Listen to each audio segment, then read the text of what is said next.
Want to know if your English skills are improving and what your real learning level is?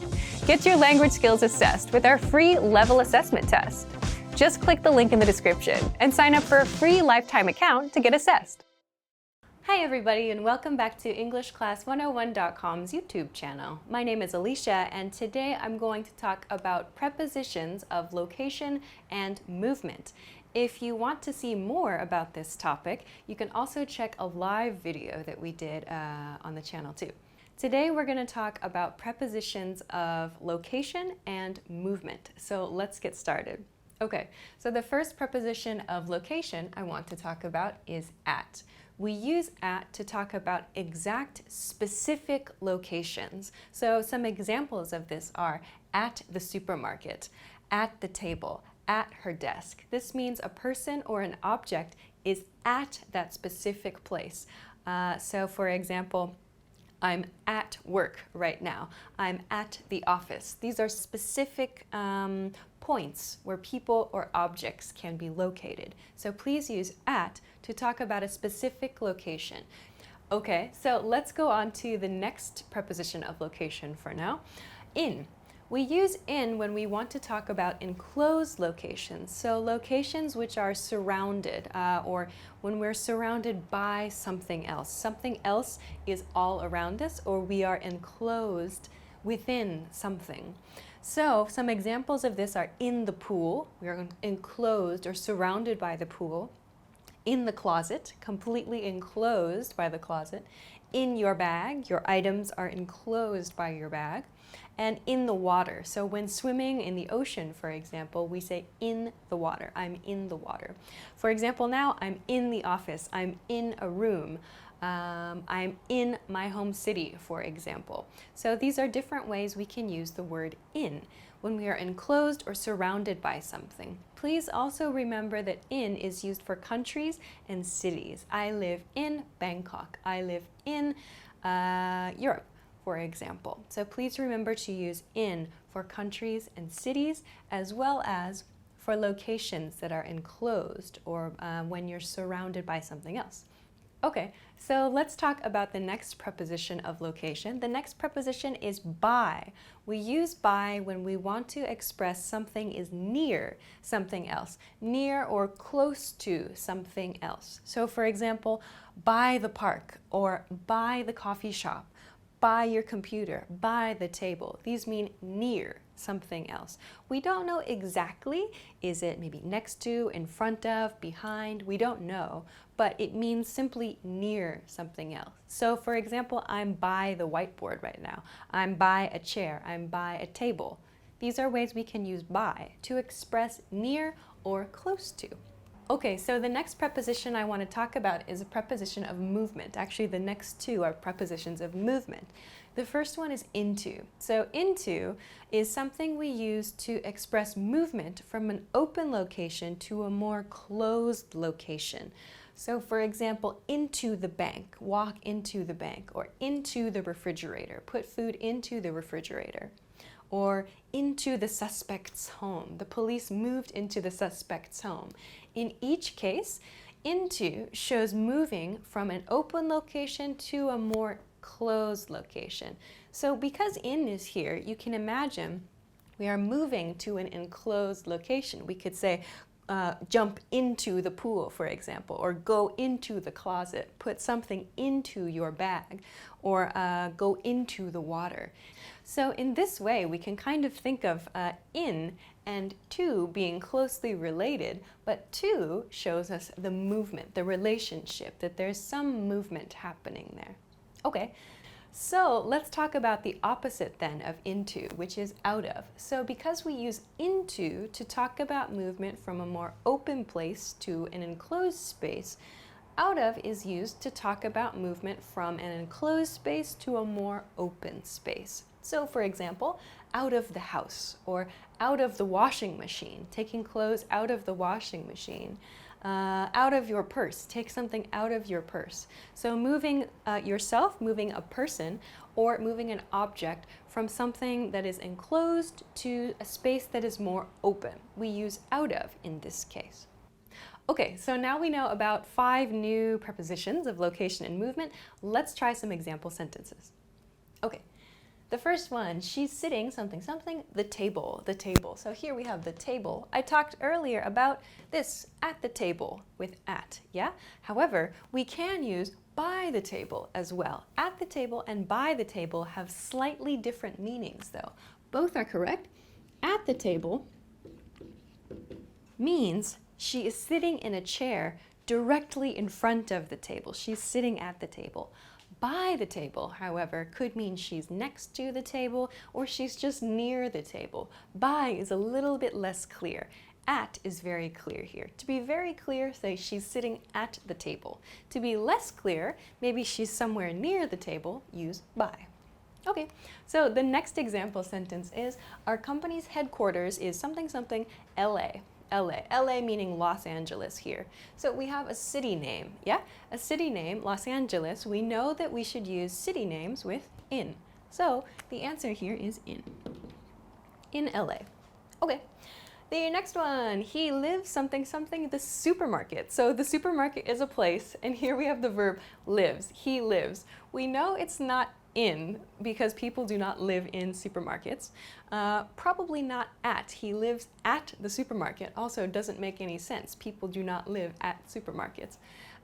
However, we can use by. So he lives by the supermarket to mean he lives near the supermarket. Okay, so next one. When we walked something something, the bank, it was raining. Okay, so here we have the verb walked. And we have the bank. So there's a motion happening, yeah? Walking, and then the bank.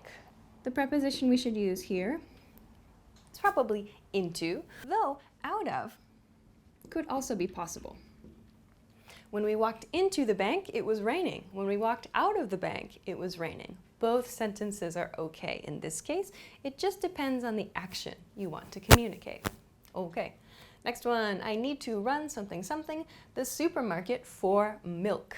Okay, so here there's an objective for milk. This person wants to buy milk, so they need to run something something, the supermarket. So let's use into, moving from outside the supermarket to inside the supermarket, a more enclosed space, into the supermarket. Okay, next one is I have to be something something, the office until 6 p.m. So here we have a specific location, the office. So office is an enclosed space, yes, which means we can use in. I have to be in the office until 6 p.m. But with work and with office spaces, we can also use at. It's an exact location. I have to be in the office or I have to be at the office until 6 p.m. Both are correct here. Okay, next, I forgot to take my phone, something something, your bag. Okay, so take, this take motion here is a really good hint. There's an action happening. So there's a very good chance we are moving something from an enclosed location to a more open location. So I forgot to take my phone out of your bag. Out of your bag is the correct answer here. Finally, I want to get something something, town. So town is, yes, it's a location, like in my town or at my town. However, a big hint here is get. We use get to reflect movement sometimes. And this phrase is a good one to remember. Get out of town. Get out of town. So get out of town means leave town, go to a different place outside of town. So I want to get out of town is the correct answer here. Okay, so those are a few prepositions of location and movement. I hope that this was useful for you. If you have any questions, please be sure to leave them in a comment below this video. If you liked this video, also please be sure to give it a thumbs up and subscribe to our channel if you haven't already. Also, please make sure to check us out at EnglishClass101.com for more good stuff. Thanks very much for watching this lesson, and we will see you again soon. Bye!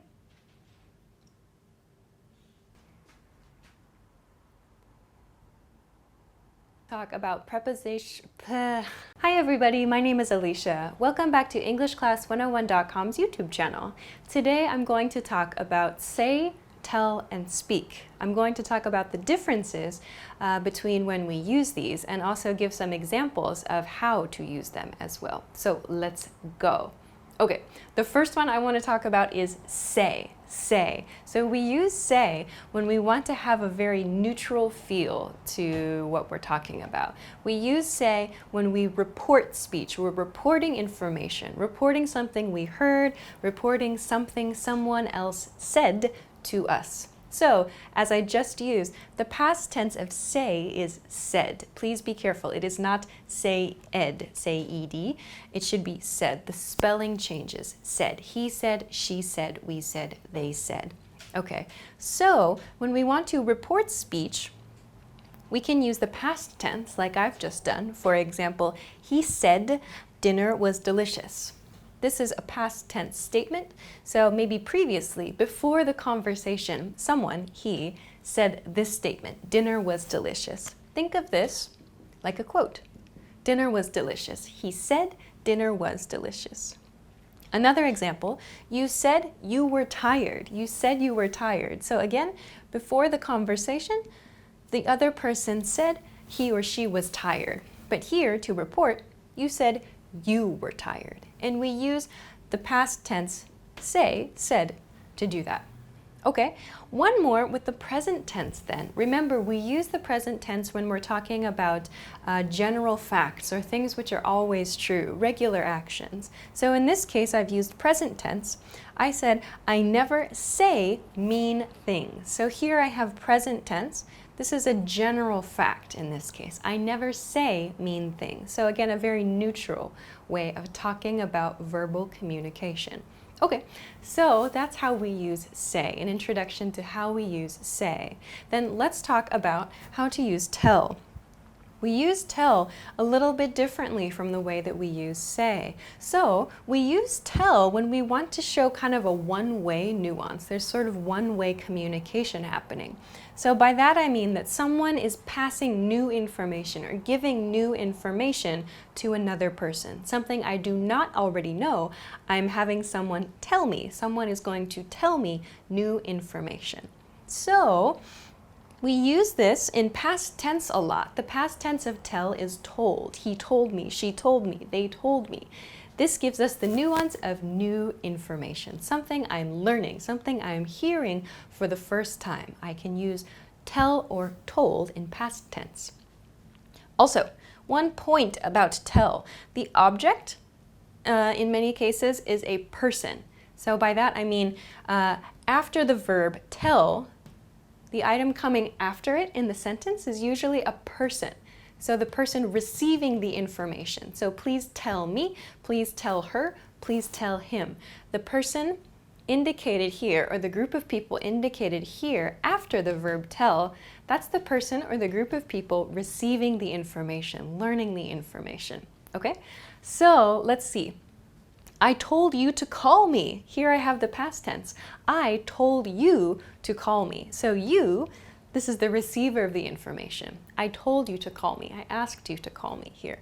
Okay, so this is the report, some command. We can use tell and told to give commands. I told you to call me. I gave you the new request to call me, in other words. Okay, one more. A request this time. Can you tell me where the bathroom is? So here, tell me. So this is a request for information. Can you tell me where the bathroom is? I don't know where the bathroom is. Please give me new information. Please tell me where it is. Okay, here we also use present tense, yeah? So when you're making requests, please make sure to use the present tense. Can you tell me something? One more. Why didn't you tell me the party was canceled? Another question.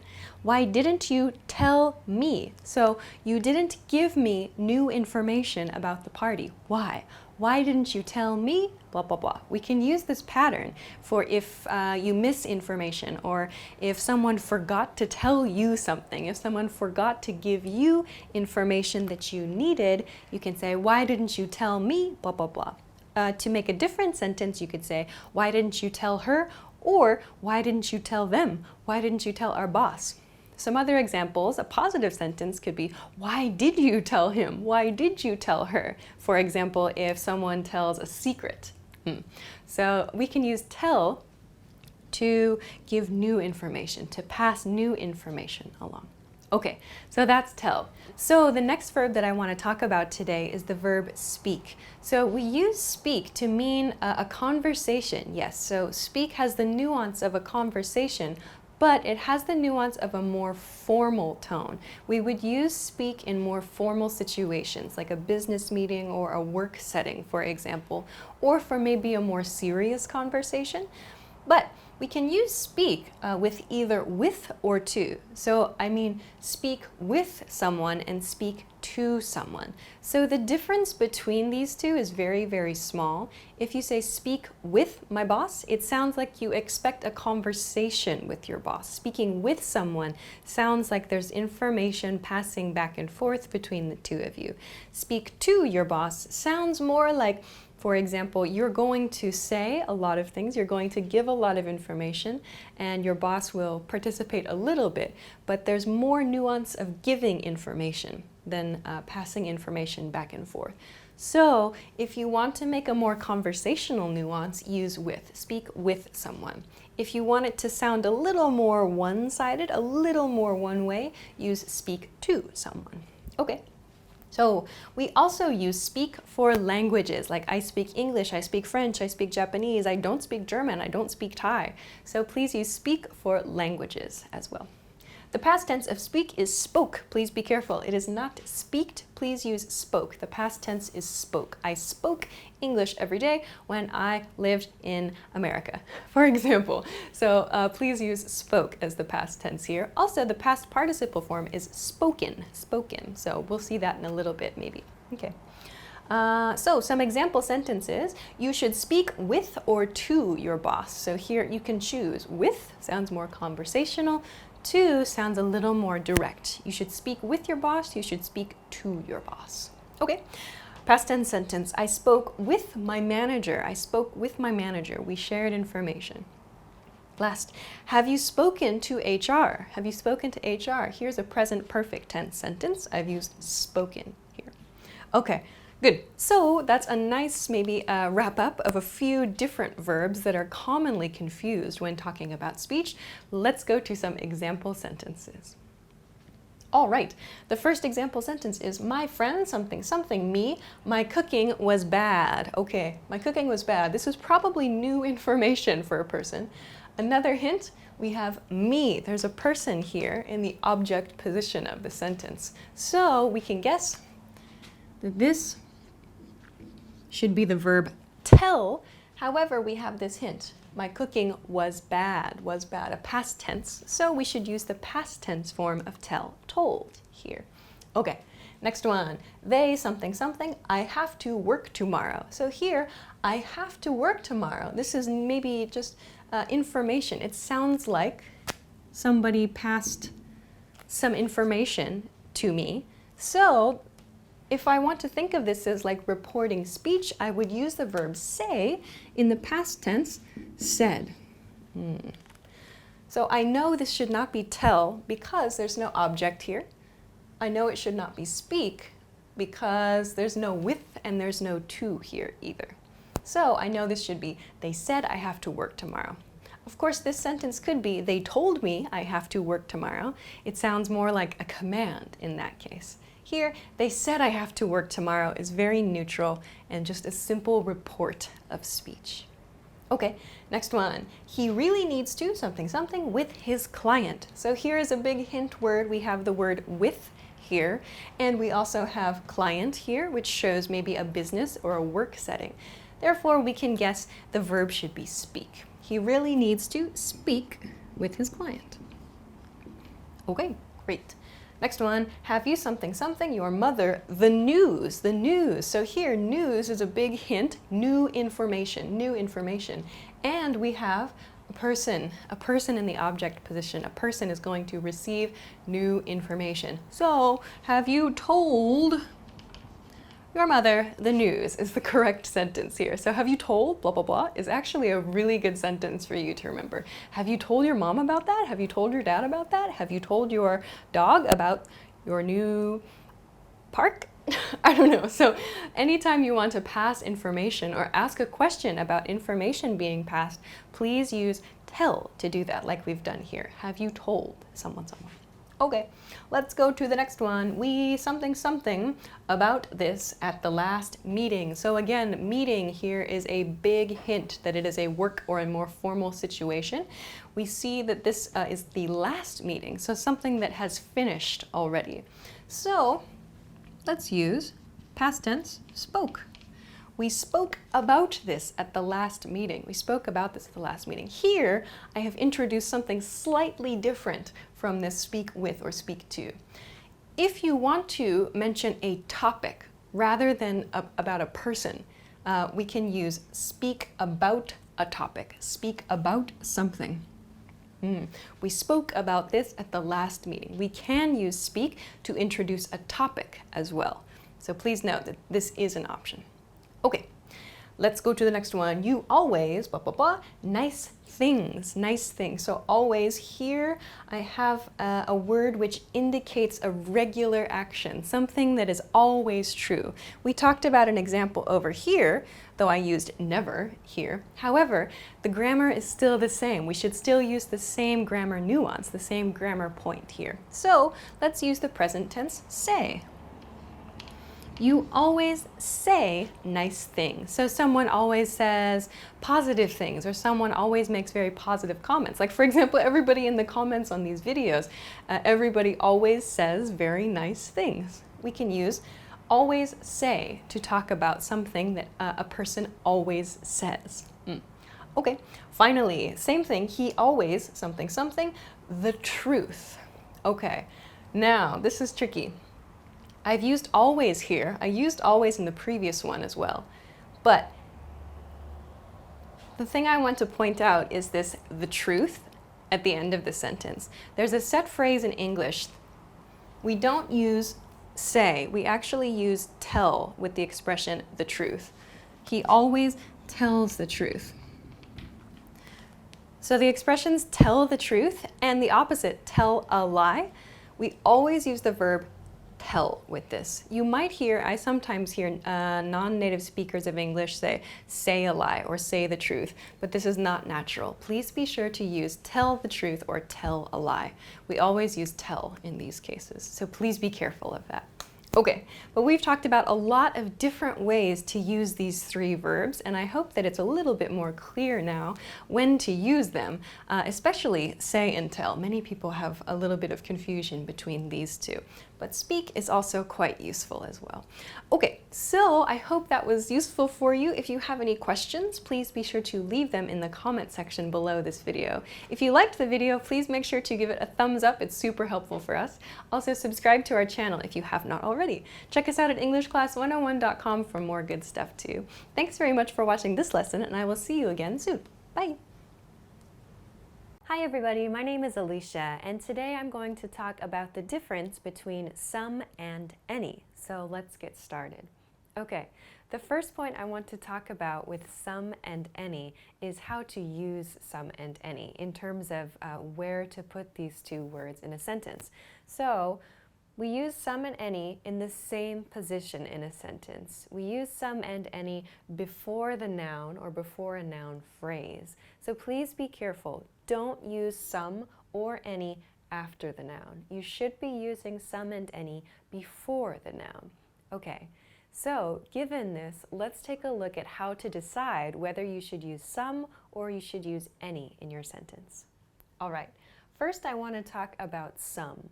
We use some in positive statements. So these are statements that do not have a negative in them. We use them for positive statements. A few examples here are, I need some butter. Here some is before the noun. In the next one, we have some food. Some comes before the word food, the noun, a positive statement. Third, they had some good ideas. So good ideas is used as a noun phrase here. Good ideas. Some comes before that noun phrase. So these are a few examples of positive statements. We can use some in positive statements. That's the first point I want to make. Second point I want to make is here, it's about requests. We use some in a couple of different question patterns. One of them is making requests. When we want to make requests, we can use some in the request. For example, can I have some time off? We use some here because it's a request. Making a request to your boss, for example, in this case, we should use some. Can I have some time off? Second, will you give me some space? Will you give me space? This is another request. We can tell, will you give me? This is a very good hint that someone is asking for something else. A request should use some. Finally, can he take care of some things for me? Can he take care of some things for me? In this case, it's asking for someone's help in a situation. So it's a request, we should use the word some. Great. Okay, so the second point I want to talk about is using some for offers. To make offers, we should use some. Again, offers, like requests, are a question. This is a question pattern where we should use the word some to make the question.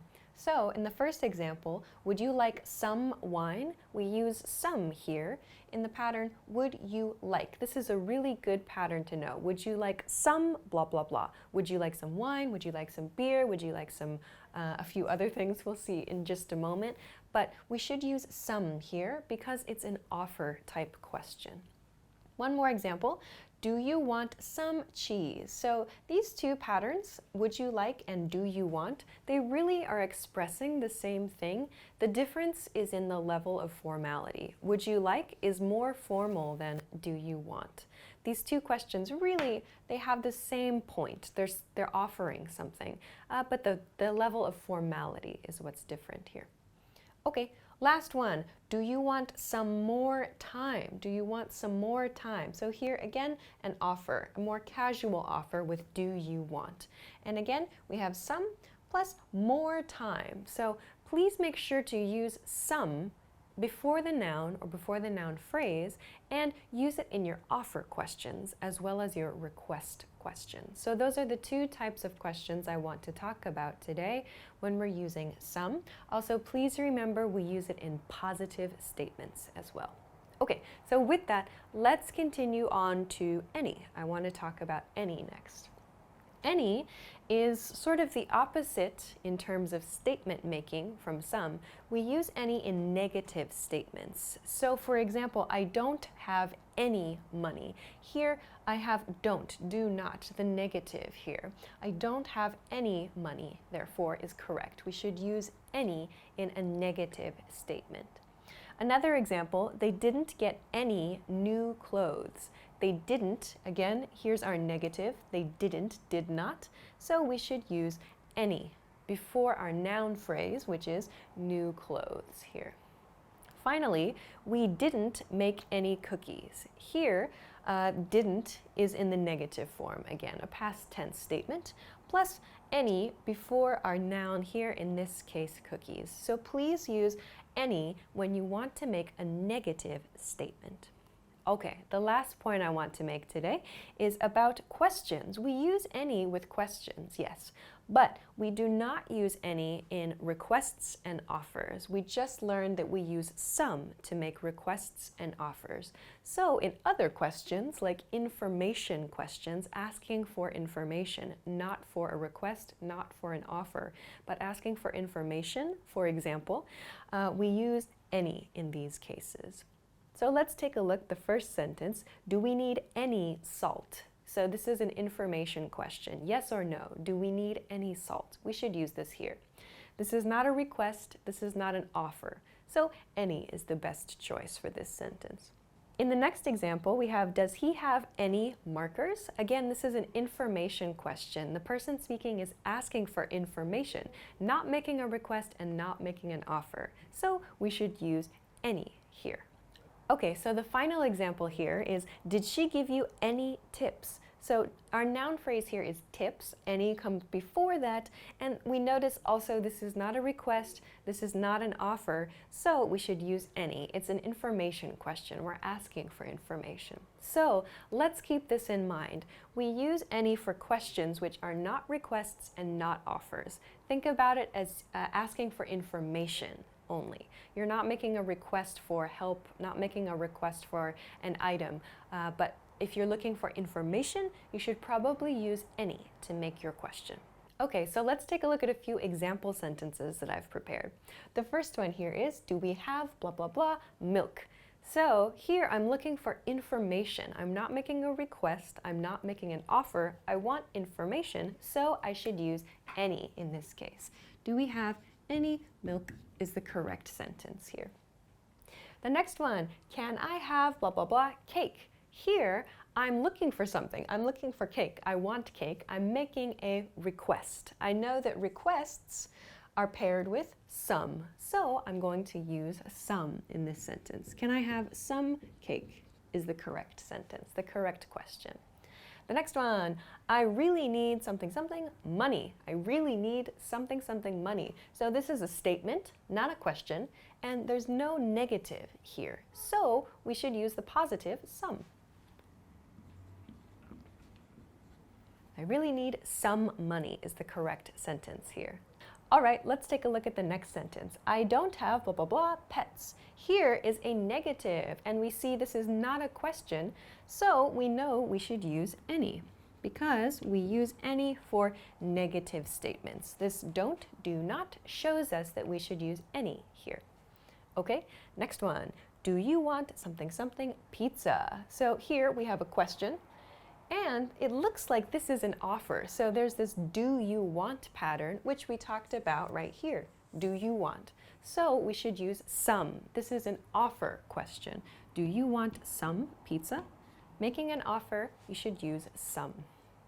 Next sentence. Wanna get blah blah blah food after work? Again, we have a question.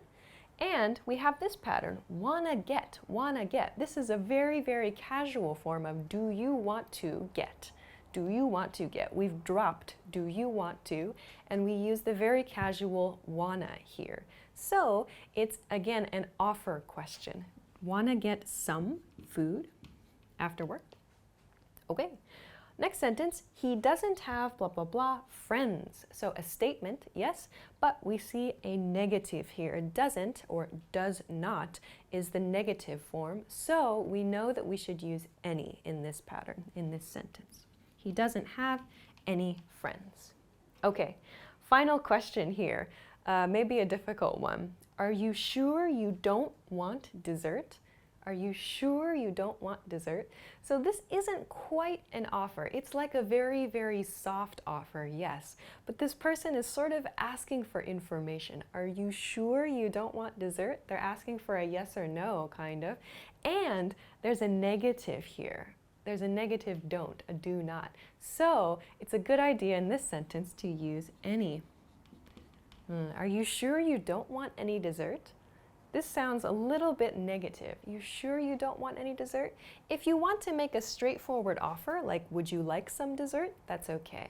It sounds a little bit better because there's a negative here with don't to use any in this sentence. This is a little bit tricky, but I think it's okay to use. All right, so those are a few basic points about when to use some and when to use any. Please remember, some is used for positive statements, requests, and offers.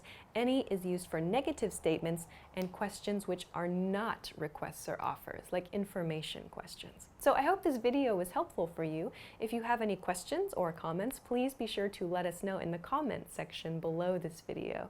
Also, if you liked this video, please make sure to give it a thumbs up and make sure to subscribe to our channel if you haven't already. Check us out at EnglishClass101.com for more good stuff as well. Thanks very much for watching this episode, and I will see you again soon. Bye!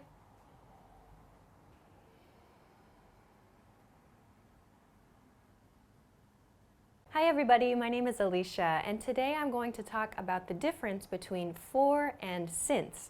I'm also going to talk about how to use ago. So let's get started. Okay, the first thing I want to talk about is the word for.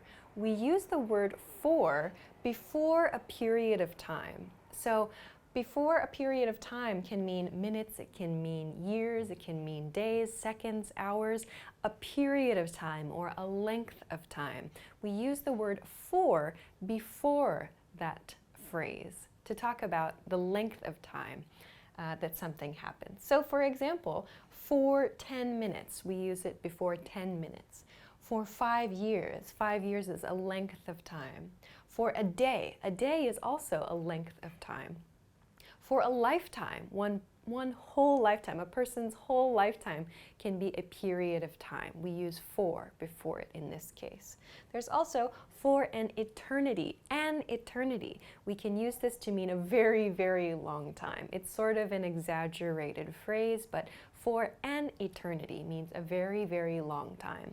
These are all lengths of time then, and we should use the word for before we want to express them. Okay, so let's talk about something a little bit different then, the word since. Since is used before a specific point in the past. We often use since with present perfect tense. Maybe you've seen another video that we did about the present perfect tense and how to make present perfect tense sentences.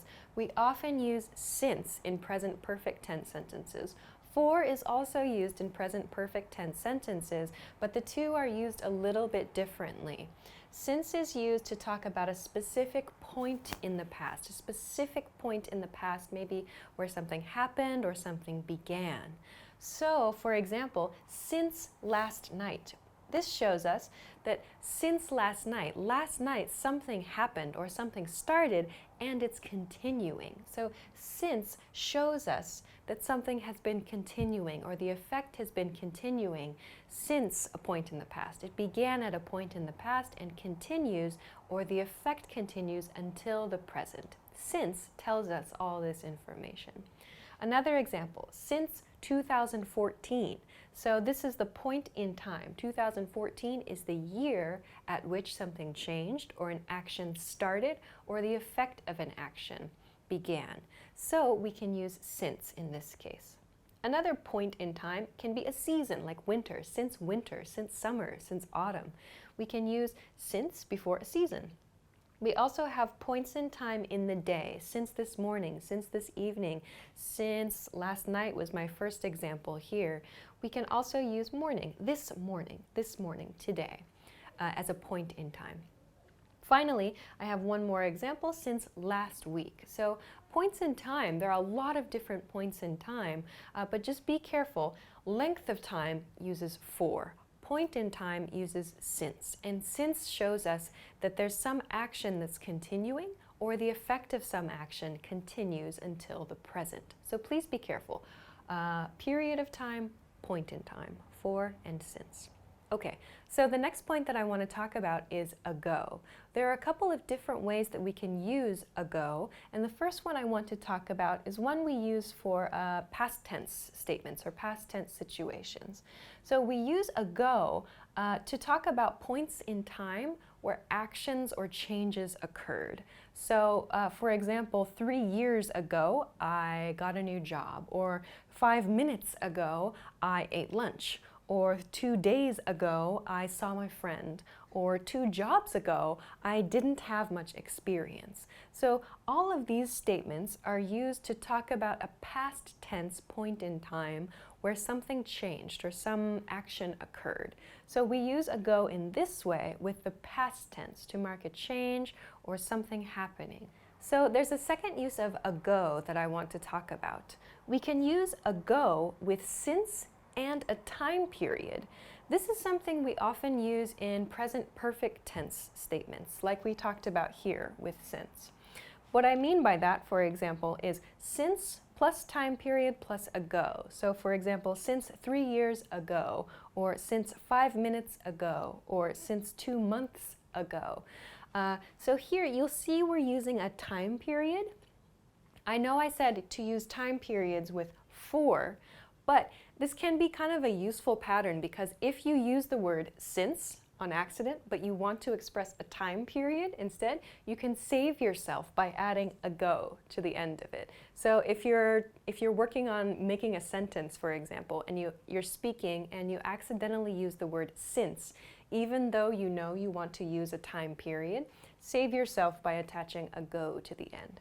So since 3 years ago, something has occurred, something has been continuing. So because since is here, it shows us, like we talked about with since here, the action or some effect of that action is continuing from this point in time. So we can use this pattern as well. Since time period ago. Okay, so this is a lot of information. Let's try to make a few sentences. I've prepared a few example sentences, so let's take a look. All right, the first one, we've lived here, blah, blah, blah, 3 years. So how do we know which to use? First, we see we have lived here. This is a present perfect tense sentence. We've lived here plus 3 years. So I see a time period here. That means I should use for, because we need to use for before periods of time. So we've lived here for 3 years is the correct sentence. Good. Okay, let's look at the next one then. They've been studying, blah, blah, blah, 2014. So here I see a point in time, a specific point in time. And another really good hint is the grammar here. I see the present perfect progressive, or the present perfect continuous tense here. They've, meaning they have, plus been studying. This shows a continuing action. So all of these give me hints about which one I should use. They've been studying since 2014 is the correct answer here. Next one, he left the office 5 minutes something something.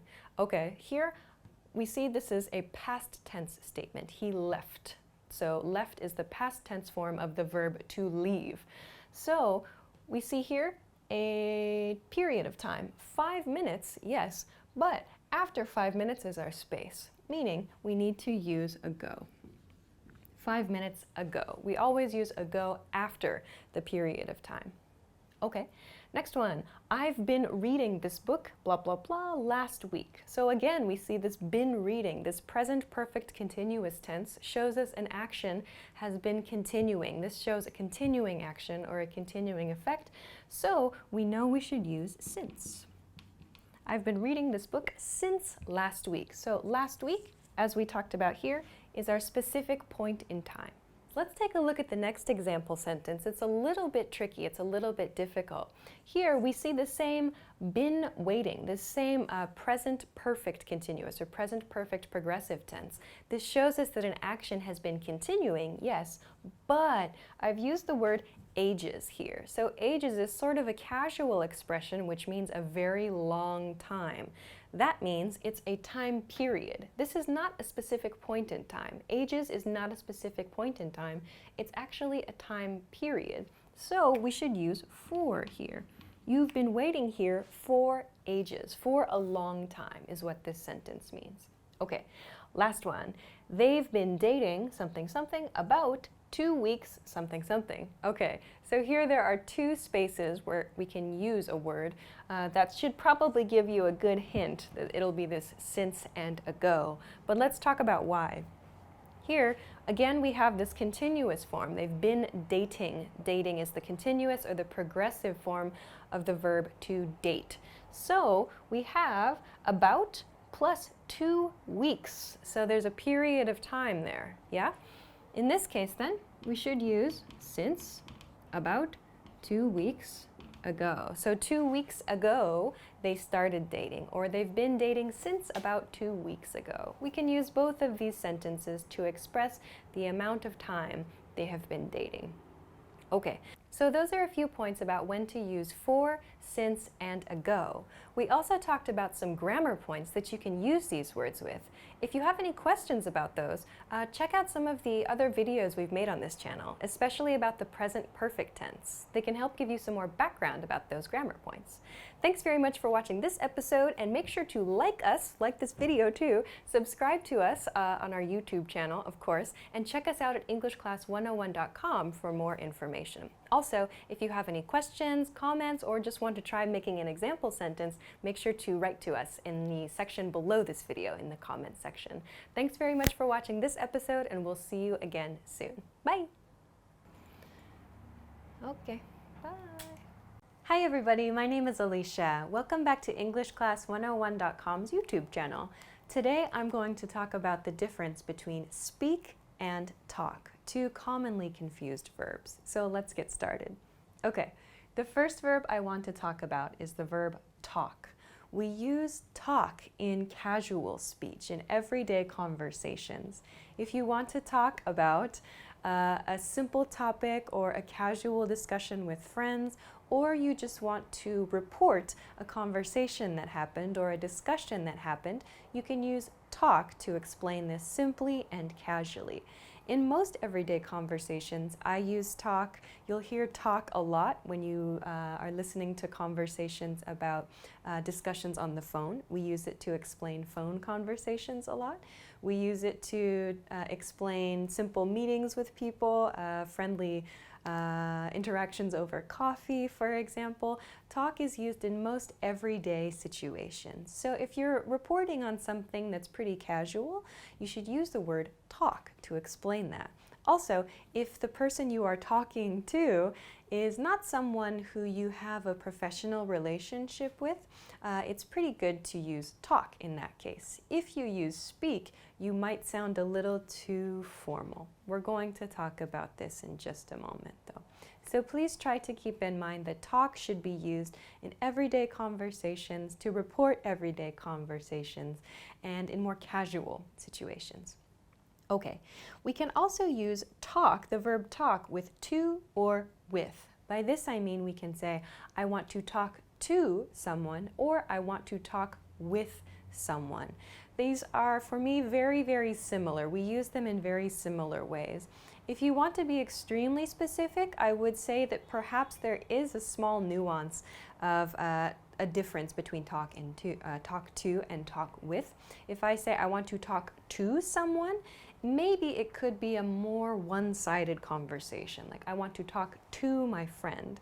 I expect my friend is going to talk to me as well, but I feel like that has a little more of a one-sided conversation feel than using talk with. If I say I want to talk with my friend, I want to talk with you about it, with, to me, sounds a little bit more like doing something together with someone else. So again, this is a very, very small difference, and perhaps this is just my style and how I like to use these words. But for the most part, we can use them interchangeably. We can use them in the same way. And you're not going to really have any communication problems depending on the word you choose. But just for your information, this is how I sometimes use to and with the verb talk, and with speak too, as I'll explain later. Okay, finally, about conjugations for the verb talk. To make the past tense of the verb talk, talk is an Okay, finally, about conjugations with the verb talk. To conjugate the verb talk into the past tense and the past participle, we simply add ed to the end of the verb. So talk becomes talked. This makes past tense and past participle. So a very easy conjugation for the verb talk. So we're going to use this in some example sentences later. Let's take a look though at the verb speak. Okay. So we talked about how the verb talk is used in more casual situations, everyday conversations, everyday discussions. Speak, however, is used in more formal situations. If you want to create a more formal nuance or to have a more formal tone when you speak with someone, use the verb speak. So I just used the verb speak to sound a little bit more formal in this explanation, for example. If you would like to sound a little more formal, try using the verb speak instead of the verb talk. This is really useful in business situations, at work. You can use this in business emails as well, or in any kind of writing where you would like to sound a little more formal. This is more polite than talk, as you might have guessed. So talk has a more casual nuance, speak has a more formal nuance about it. As with talk, we can use this with to or with. So speak to someone or speak with someone. I want to speak to my boss, I want to speak with my boss. Like I talked about with talk, we can use the two pretty much in the same way, very, very similarly. I would say there's a very small nuance again. Talk to might sound a little bit more one-sided. One person is reporting information, perhaps, and with perhaps sounds more like an exchange of information. But again, this is a very small difference and perhaps just a way that I think about how to use to and with these verbs. But you can use them essentially in the same way. Speak to or speak with someone. Finally, there's one other key difference between speak and talk, and that is about languages. When you are explaining your language ability, for example, I speak English, I speak Japanese, I don't speak Chinese, we should always use the verb speak. Please don't use the verb talk to explain your language abilities. So a sentence like I talk French is not correct. Please use I speak French. Speak is the correct verb to talk about your language abilities or to talk about your inability as well. So please be careful there. Lastly, a couple conjugation points about this verb then. So speak in the past tense, speak is an irregular verb. Speak becomes spoke in the past tense, spoke. So please be careful here. Also, to make the past participle form, speak becomes spoken. Have you spoken to someone? I've never spoken with someone. So there are two conjugations we need to consider for today's practice. Spoke and spoken. Past tense and past participle tense. Okay, so now that we reviewed a couple points about the difference between talk and speak, let's take a look at a few example sentences and maybe we can decide which verb is a better choice in each of these. Okay. First one, he's something something to his manager. Our hint word here is the word manager. This implies it's a work situation, so it's probably a good idea to sound a little more formal. Let's use spoke, past tense. He spoke to his manager. Of course, you could say he speaks to his manager, but we don't have much other information here. So maybe a simple sentence, he spoke to his manager, is nice. Let's see, the next one, you should blah, blah, blah to your parents. So here we have parents and also you should. This kind of gives us the feeling that this sentence is maybe a casual advice situation. So how about talk? It sounds more casual, so talk sounds better. You should talk to your parents. Again, talk with your parents is also okay here. All right, let's look at the next sentence. Haven't they, blah, blah, blah, to you about this? So here we have haven't, have not, a negative form here. Haven't they, blah, blah, blah, to you about this? In this sentence, there's no clear hint word. Is it a casual situation? Is it a formal situation? So in a sentence like this, because we don't have enough information about the situation, both talk and speak are actually okay. But we do need to conjugate the verb correctly so that it matches this haven't at the beginning of the sentence. So we can say, haven't they talked to you or haven't they spoken to you about this? Both are correct in this case. Haven't they talked to you? Haven't they spoken to you? It just changes the level of formality of the sentence. Okay. Let's take a look at the next one. I really wanted to something something to you. Again, it's a little bit difficult to determine, is this a formal situation or a casual situation? I would guess I've included the word really here. Typically, really is only used in casual situations, or it's better to use a word like really in less formal situations. So I think that talk is a better choice here. I really wanted to talk to you. Nice. All right, next one. She's something something with clients at the moment. So here the hint is clients, indicating it's a business situation or a more formal situation. And here we have the grammar she is, she is. This implies a progressive or a continuous grammar sentence. So she's something something. Clients gives us the hint it's more formal. Let's use speak. But again, to change it to the progressive form, she's speaking with clients at the moment. Sounds nice. Okay, let's look at the next sentence then.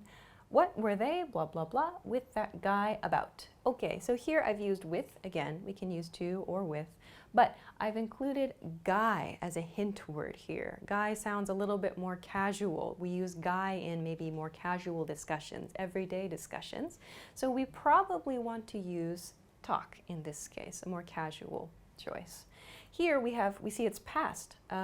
What were they, something, something, with that guy about? But we know this should be a past progressive tense sentence too. What were they? This indicates something continuing. What were they talking with that guy about? What were they talking with that guy about? Great. All right.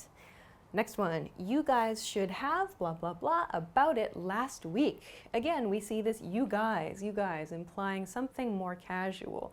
You guys should have. So again, this is probably a sentence where we need to use the verb talk because it's a more casual situation. We could use the verb speak if you like, but again, it's going to sound a little more formal. Here we have you guys, which sounds casual. So mixing casual and formal might sound a little strange. So here, to match our grammar, you guys should have talked about it last week is the nice sentence here. Okay, let's look at the last one then. She's never, blah, blah, blah, to me. So she's, this is an interesting contraction. Be careful. It's not she is never. Never is a big hint here, yeah? We know that never, we use never a lot in present perfect tense sentences. So she's here does not mean she is. Instead, this is the contracted form of she has. So here, she has never something something to me. In this sentence, we don't know if it's a casual or a formal expression, so we can choose either verb. So she has never talked to me is correct, or she has never spoken to me. She's never talked to me, she's never spoken to me. Both are correct, just depending on the situation and depending on the nuance you would like to communicate, you can choose the better form or the better verb accordingly. So these are a few cases where speak and talk, it might be a good idea to choose one or the other. But I would recommend just keep in mind if you want to sound more formal, please choose the verb speak. If you want to sound a little more casual, use the verb talk. In most cases, we will use the verb talk, but maybe at work it's a good idea to use speak instead. Also, don't forget to use speak to talk about your language abilities too. Okay, so those are a few points about when to use speak and talk. If you have any questions or if you want to try to make an example sentence, give it a try in the comment section below this video. If you liked the video, please give it a thumbs up and make sure to subscribe to our channel if you haven't already. And check us out at EnglishClass101.com for more stuff like this. Thanks very much for watching this episode, and we will see you again soon. Bye!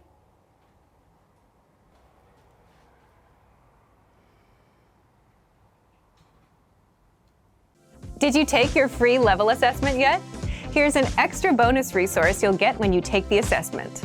When you receive your result and learning level, you also unlock a free language course for your specific level, so you can start learning and level up your language skills. Just click the link in the description to get access. Hi everybody, my name is Alicia, and today I'm going to give a short explanation of some basic uses of the present perfect tense. So let's begin. Okay, the present perfect tense, what I'm going to talk about today, there are two basic points to think about when using the present perfect tense.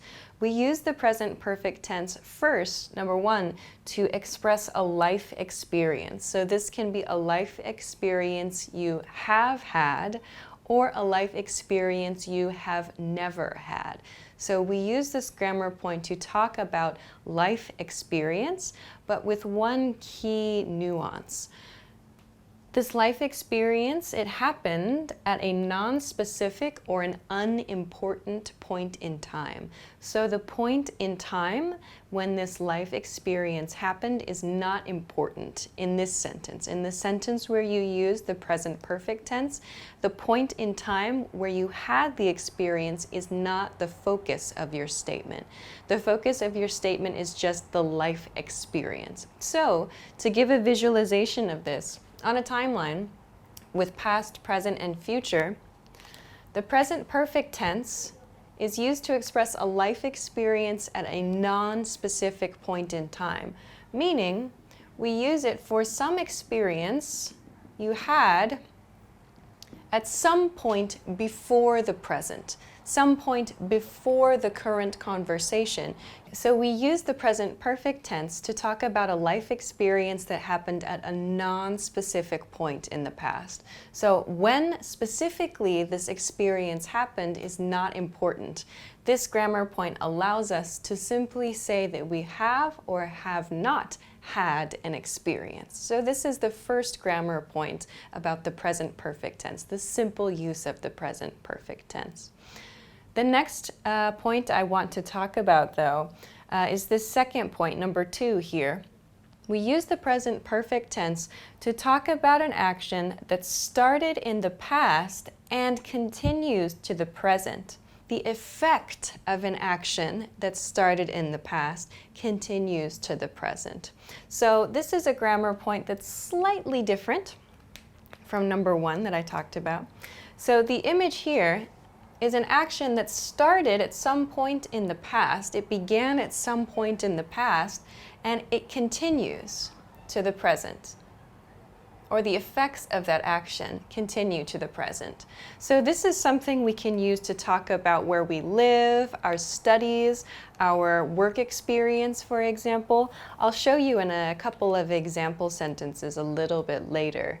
But this is the second use, the second grammar point I want to talk a little bit about today. So it's important to note that when we use this second point, when we use the second use of this grammar point, we often use the words for and since to express that action that began in the past and continued to the present. It gives the listener some extra information about the duration, about how long that action has continued. So the difference between for and since, many people make a mistake with this. So use of for and since is important with grammar point number 2 here especially because it gives the listener some information about how long the action has been happening. So in an example sentence you could say, I have lived in Paris for 3 years, or you could say, I have lived in Paris since 2014. So you can hear for is used for a period of time. I have lived in Paris for 3 years. 3 years is a period of time. Your period of time can be years, months, days, minutes, hours, and so on. Any period of time can be used with the word for. I have been teaching this lesson for a few minutes. I have been standing up for about an hour, for example. You can use a different time duration for different expressions. You can use this actually a lot in your everyday life. But on the other hand, let's talk about since. So since is used for a point in time. When we want to talk about a point in time where an action began, where an action started, we can use since. So for example, in my sentence, I said, I have lived in Paris since 2014. So that since shows the exact year when I started living in Paris. I have lived in Paris since 2014, and the action continues to the present. So we can use for and since to show when an action began, and we also know that that action is going to be continuing. That action will continue to the present. So these are kind of the 2 grammar points I'd like to talk about. Then lastly, I want to talk about how to make this grammar point, how to make the present perfect tense. So I have 3 categories here. There's positive statements, negative statements, and question statements. These are just the basic forms of these 3 types of sentences. So let's talk about a few different sentence patterns that we can make. I have positive statements, negative statements, and question statements. These are just a few examples of the type of sentences and questions that you can make with this grammar point. So first, to make a positive statement, we'll use have or has depending on your subject. If your subject is I, for example, we'll say I have, you have, and we have. For he and she has, she has, and so on. So depending on your subject, we will use have or has. Next, we need to include the past participle form of the verb. So for example, I have lived in Paris. Lived is the past participle form of the verb live. I have been to Paris. So we can use these past participle forms of verbs, been in this case, to talk about the present perfect tense, to use the present perfect tense. Please try to remember your past participle forms of verbs, but I find that one of the best ways to get used to using the correct form of the verb here is just practicing in sentences. It's a little bit difficult to memorize all the verbs just from a list, so try practicing them in sentences to remember. Let's talk then about how to make a negative statement. So a life experience you have not had. This is the sentence pattern that you can use to describe that. So again, depending on your subject, use have or has. I have, he has, and so on. Next, we'll include never. So I have never, he has never, they have never, you have never, and so on. So this never shows no experience. This is our negative expression. Then finally, we'll include the past participle form of the verb. So I have never eaten horse. He has never visited Italy, and so on. These make negative statements with never. Okay, and finally, a couple of different question patterns that we can use. There are a lot of different questions, yes and no questions, information questions. Let's take a look at a simple one, a simple yes-no pattern. So again, we begin with our has and have, depending on the subject here. So have you been, for example, with the past participle verb. Has she seen, and so on. So again, we need to use this past participle form of the verb when making our questions. You might have heard people use ever. I have here at the bottom this ever in this sentence style. Have you ever been to France? Have you ever eaten something? This ever, the nuance of this ever is in your whole life experience. So ever kind of amplifies, ever emphasizes the importance of your life experience. In your entire life, have you had the experience of something? This ever emphasizes your entire life's experience. If you say, for example, have you seen that movie? It sounds like maybe it's a recent movie. But if you say, have you ever seen such and such movie? It sounds like maybe the movie is a little bit older. So especially in cases where you'd like to emphasize something that's not so recent, you might consider using ever in your questions. Have you ever been to a different country? Have you ever studied something else?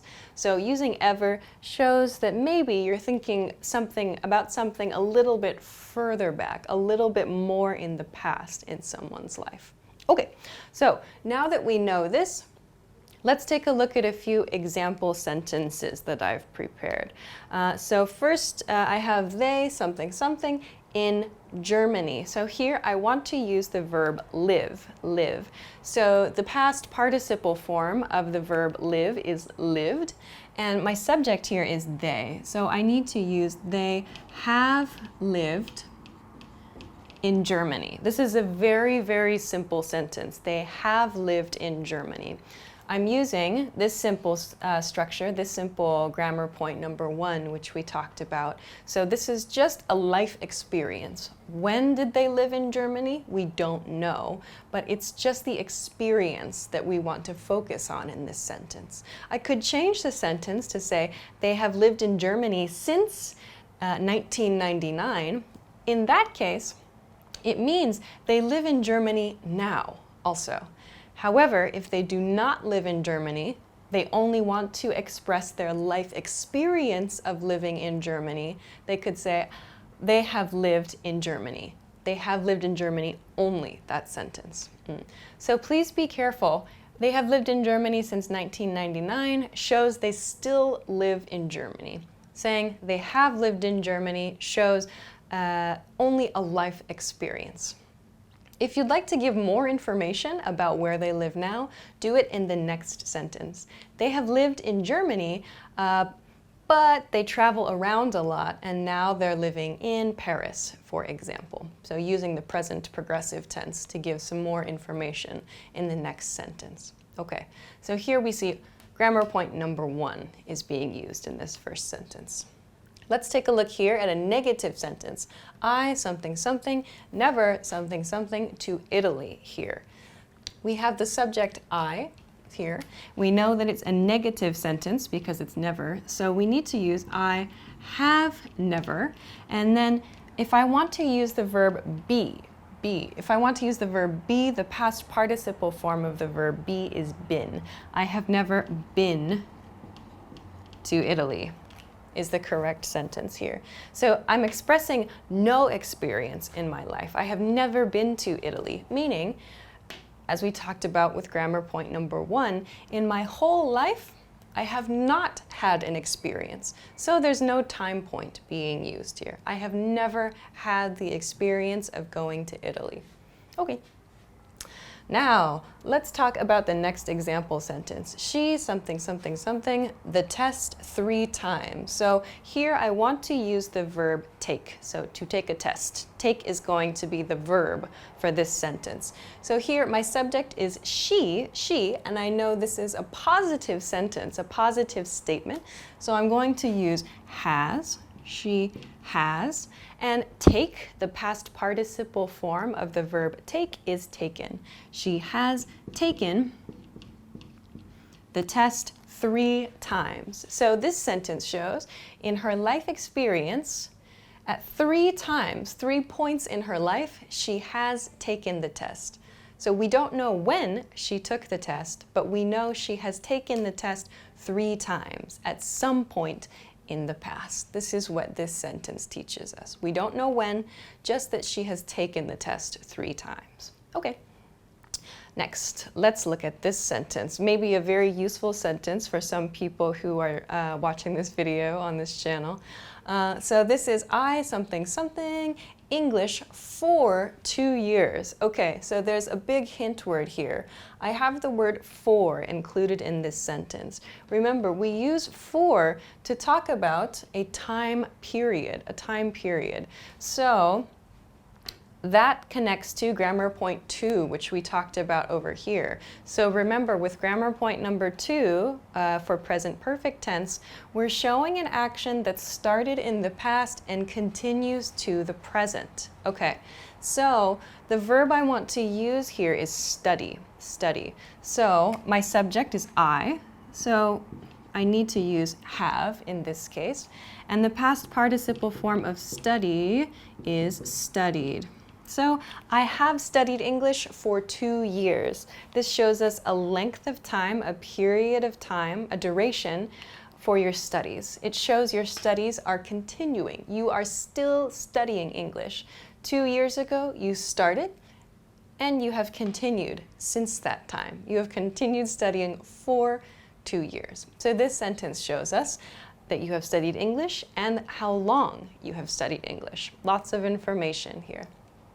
Okay, let's talk about the next sentence, a question sentence now.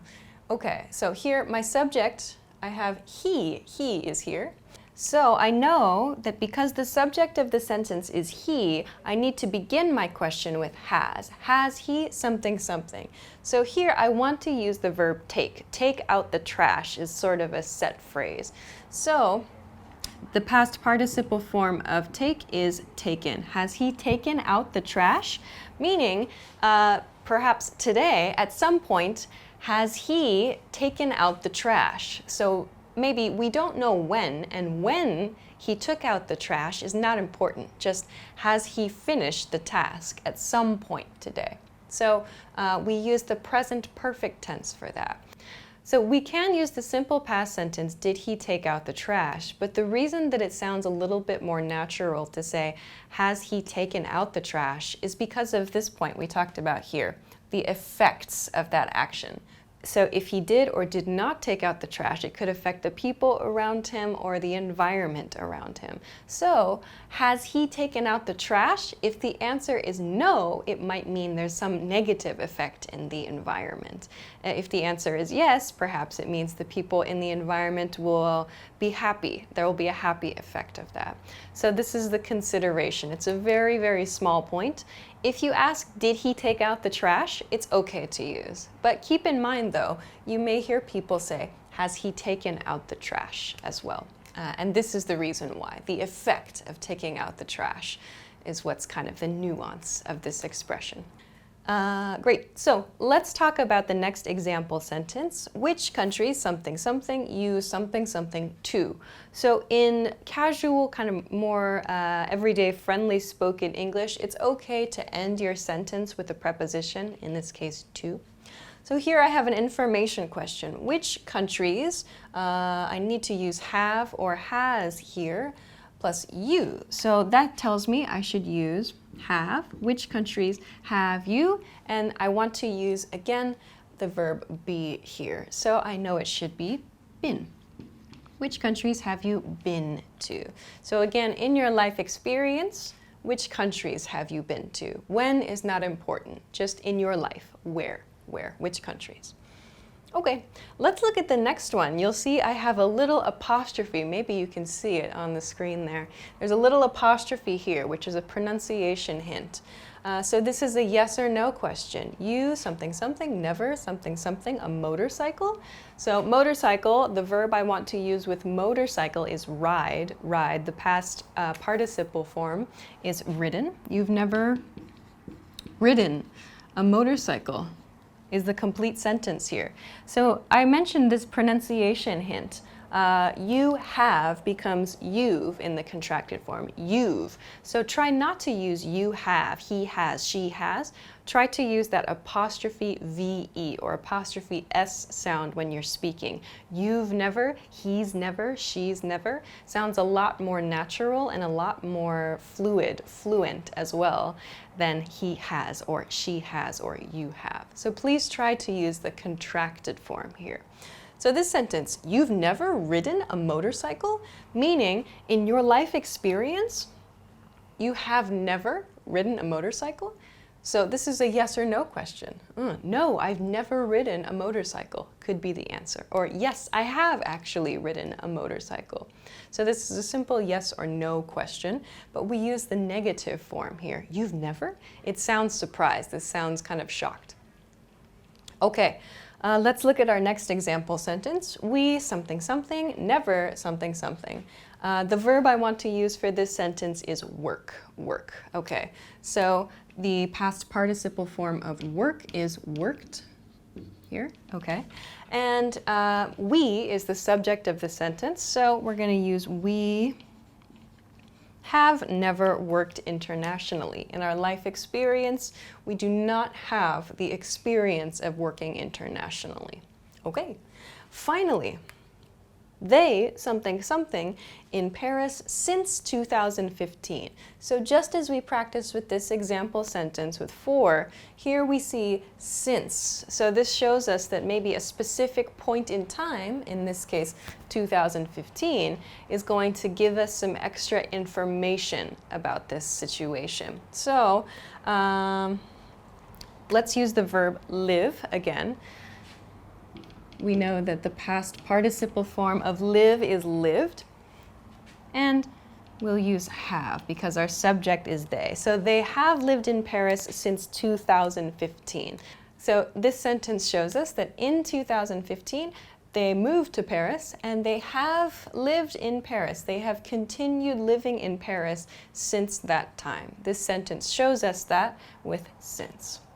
Okay, so those are a few example sentences and a short introduction to how to use the present perfect tense, and also a little bit of information on using for and since. So I hope that this lesson was useful for you. If you have any questions or comments or want to try making a few example sentences, feel free to do so in the comment section of this video. Also, please make sure to like this video and subscribe to our channel if you haven't already. Also, check us out at EnglishClass101.com for more good stuff. Thanks very much for watching this lesson, and I will see you again soon. Bye! Hi everybody, and welcome back to EnglishClass101.com's YouTube channel. My name is Alicia, and today I'm going to give a short explanation of the difference between look, watch, and see. So let's get started. Okay, the first verb that I want to talk about is look. We use look when we simply want to explain that we are moving our eyes to something. Just moving the eyes is to look at something. There's no expectation that the item or the object we are looking at is going to change. There's no expectation that some change is going to happen. We're simply moving our eyes to something.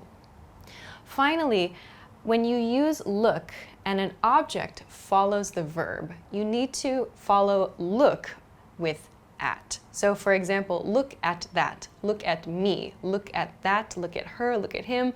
All of these use at because an object follows the verb look. So look at that thing.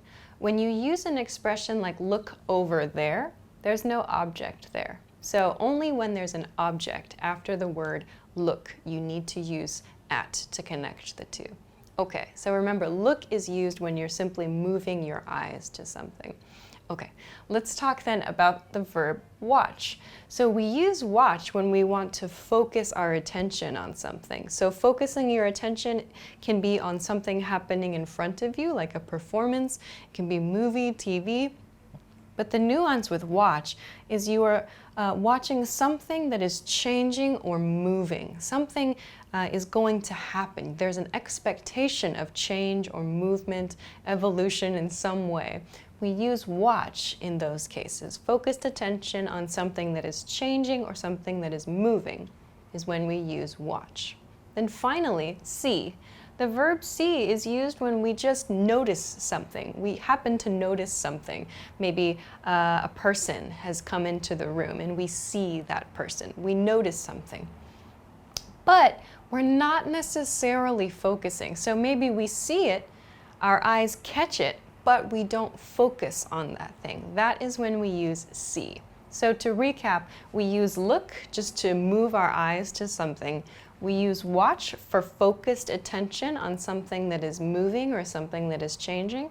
And we use see when we just notice something, but we don't necessarily focus on it. Okay, so this is the basic use of these three verbs, but there are a couple of exceptions. So here I have special cases, especially for performances. So for example, movies, TV shows, concerts, sporting events, and so on. These have slightly different rules.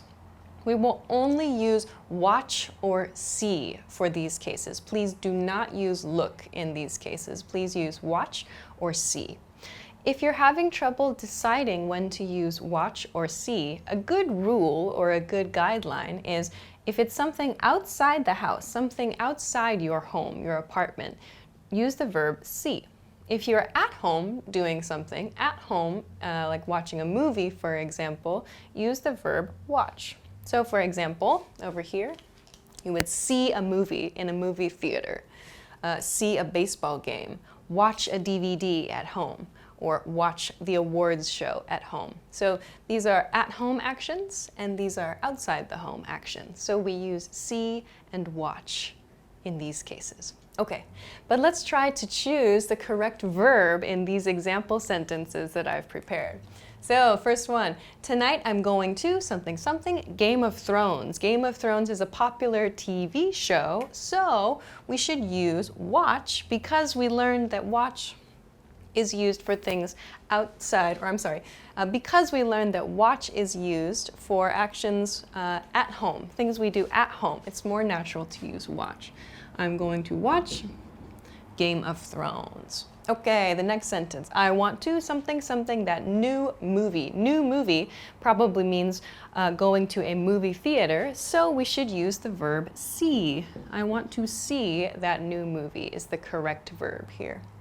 Something something up ahead. Traffic is terrible. So up ahead means in front of you, in front of the car. In this case, it's car, it's traffic related. So up ahead, in this case, the speaker is asking the listener to move his or her eyes in front of them, to go up ahead with their eyes. So you can use the verb look. Look up ahead. Traffic is terrible. So move your eyes up ahead is the command. Okay, next one. Last night I stayed in and something something a football game. So stayed in means stayed home. I stayed at home. We use the expression stayed in. So I stayed in and watched. This is an at-home action, past tense. I watched a football game last night. Okay. Next one, I can't wait to something something my favorite band next week. So again, this is a performance outside the house, my favorite band. So we'll use see. I can't wait to see my favorite band next week. Okay, next sentence. When I something something into the forest, I something something a deer. Okay, there are two verbs in this sentence. We're going to use looked. So when I moved my eyes into the forest, I moved my direction, my eyes moved in the direction of the forest, and I something something a deer. So we noticed something. I saw a deer. I saw a deer. A deer entered my eyes is a weird way to say it, but that's the nuance here. I happened to notice. I wasn't focusing, but I saw this in my eye. I saw a deer. Okay. Let's look at a really difficult one. I something something up from my book and something something you. You were something something a video on your phone. Okay, so similar here. I something something up. I looked up. I moved my eyes up from my book. So I was reading. I moved my eyes up from my book and something something you. So here I noticed. I saw, past tense. I saw you. Then here, you were something something a video on your phone, a video on your phone. So maybe we need to use the verb watch because the person has focused their attention on their phone, on the video. You were watching, past progressive tense. You were watching a video on your phone. So here, in this situation, we have all three verbs. Finally, let's use it in a question. When did you last something something your roommate? So when did you last notice your roommate? We would use the verb see. When did you last see your roommate? When was the last time you saw your roommate? You noticed your roommate. So these are some great examples of sentences where it might be difficult to guess. Should I use look? Should I use see? Should I use watch? But keep these rules in mind. So remember, when you move your eyes to something, use look. Don't forget to use at when an object follows the verb too. When you want to focus your attention or talk about something that's changing and moving, use watch, like movies and TV shows. When you want to just talk about noticing something but not focusing your attention, use see. So this is a basic introduction to the differences between look, see, and watch. I hope it was useful for you. If you like, you can try to leave a comment with one of these verbs in your sentence, or if you have any questions, please let us know as well. Thanks very much for watching this video. If you liked this video, please be sure to hit the like button and subscribe to our channel if you haven't already. Also, check us out for more at EnglishClass101.com. Thanks very much for watching, and I'll see you again soon. Bye! Hi everybody, and welcome back to EnglishClass101.com's YouTube channel. My name is Alicia, and today I'm going to talk about some common prefixes in English. So common prefixes refers to these few prefixes I chose for today's lesson. If you don't know, though, I included a definition of the word prefix here. So a prefix means letters added to the beginning of a word to change the meaning of a word. So a prefix is usually maybe 1, 2, 3, or 4 letters, kind of a short, you can think of it like a smaller word actually. We add a prefix to the beginning of a word and it changes the meaning of the entire word. So just by adding a short beginning to a word, you can actually create a different word with a different meaning. So today I want to introduce a few common prefixes that maybe you can use and maybe you've seen before. And I also want to talk about some of the ways to pronounce these. So let's get started. Okay, the first prefix I want to talk about is re, R-E, the prefix R-E. The meaning of re as a prefix is again. Again, this is the nuance. So when we attach re to the beginning of a word, it means that word plus again. So let's look at a few examples of this. We have the word redo here. So the original word is do, but I attach the prefix re and it becomes do again. So redo a task, redo my homework, redo a test. It means to do something again, redo. The second example here is replay. So you can see the base word here is play. We use this word replay for sports, for video, for something that we can watch or listen to usually.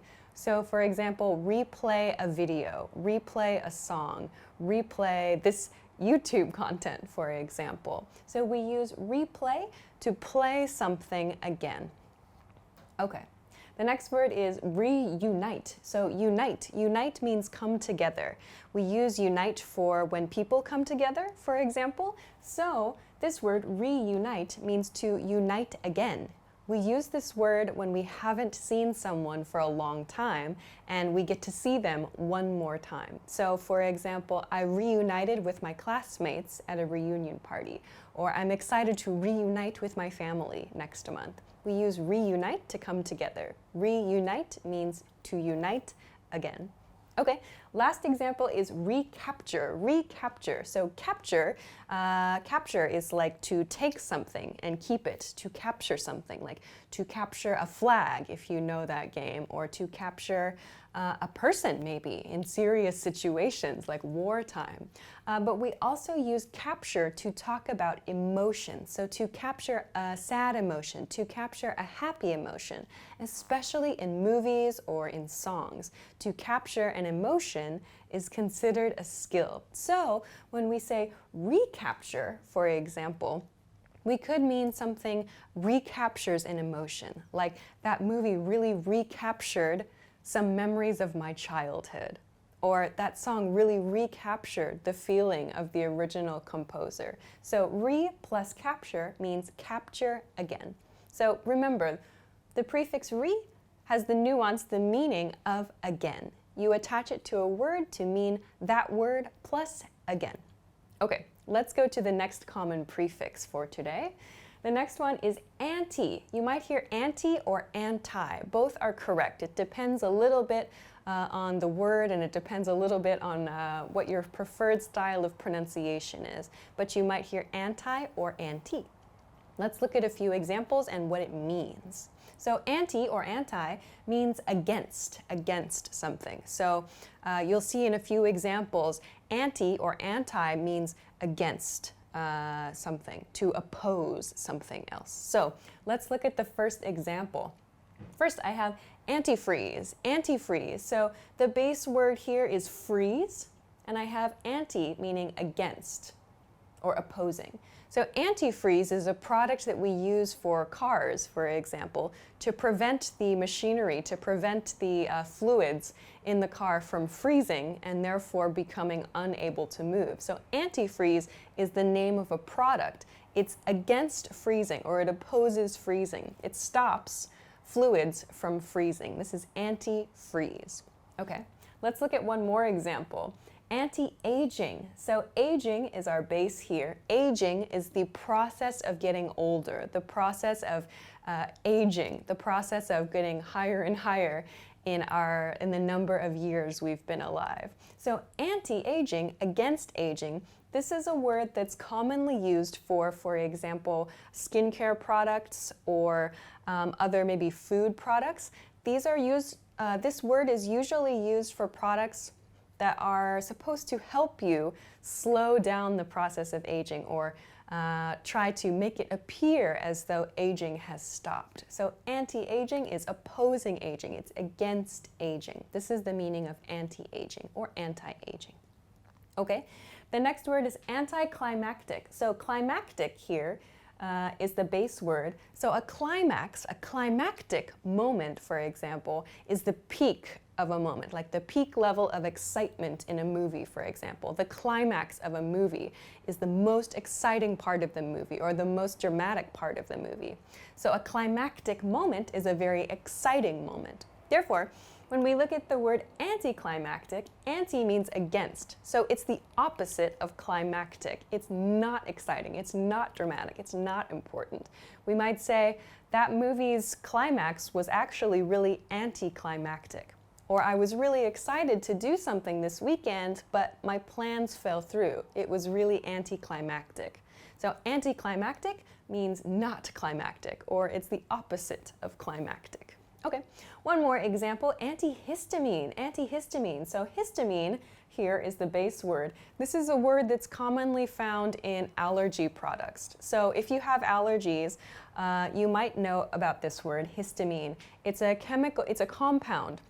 It's a compound that when you come in contact with something that gives you allergies, it creates your symptoms. It makes you, for example, have a runny nose or itchy eyes or maybe some skin problem, for example. Histamine causes that reaction, that allergic reaction. So antihistamines, this is a very common type of medicine, a very common drug. Antihistamines stops the histamine reaction, the allergic reaction. So anti meaning against, and histamine, that thing, that compound in you that causes an allergic reaction. So this is an antihistamine against histamine, commonly found in allergy drugs and medicines. Okay, so let's remember anti or anti means against or the opposite, opposing something.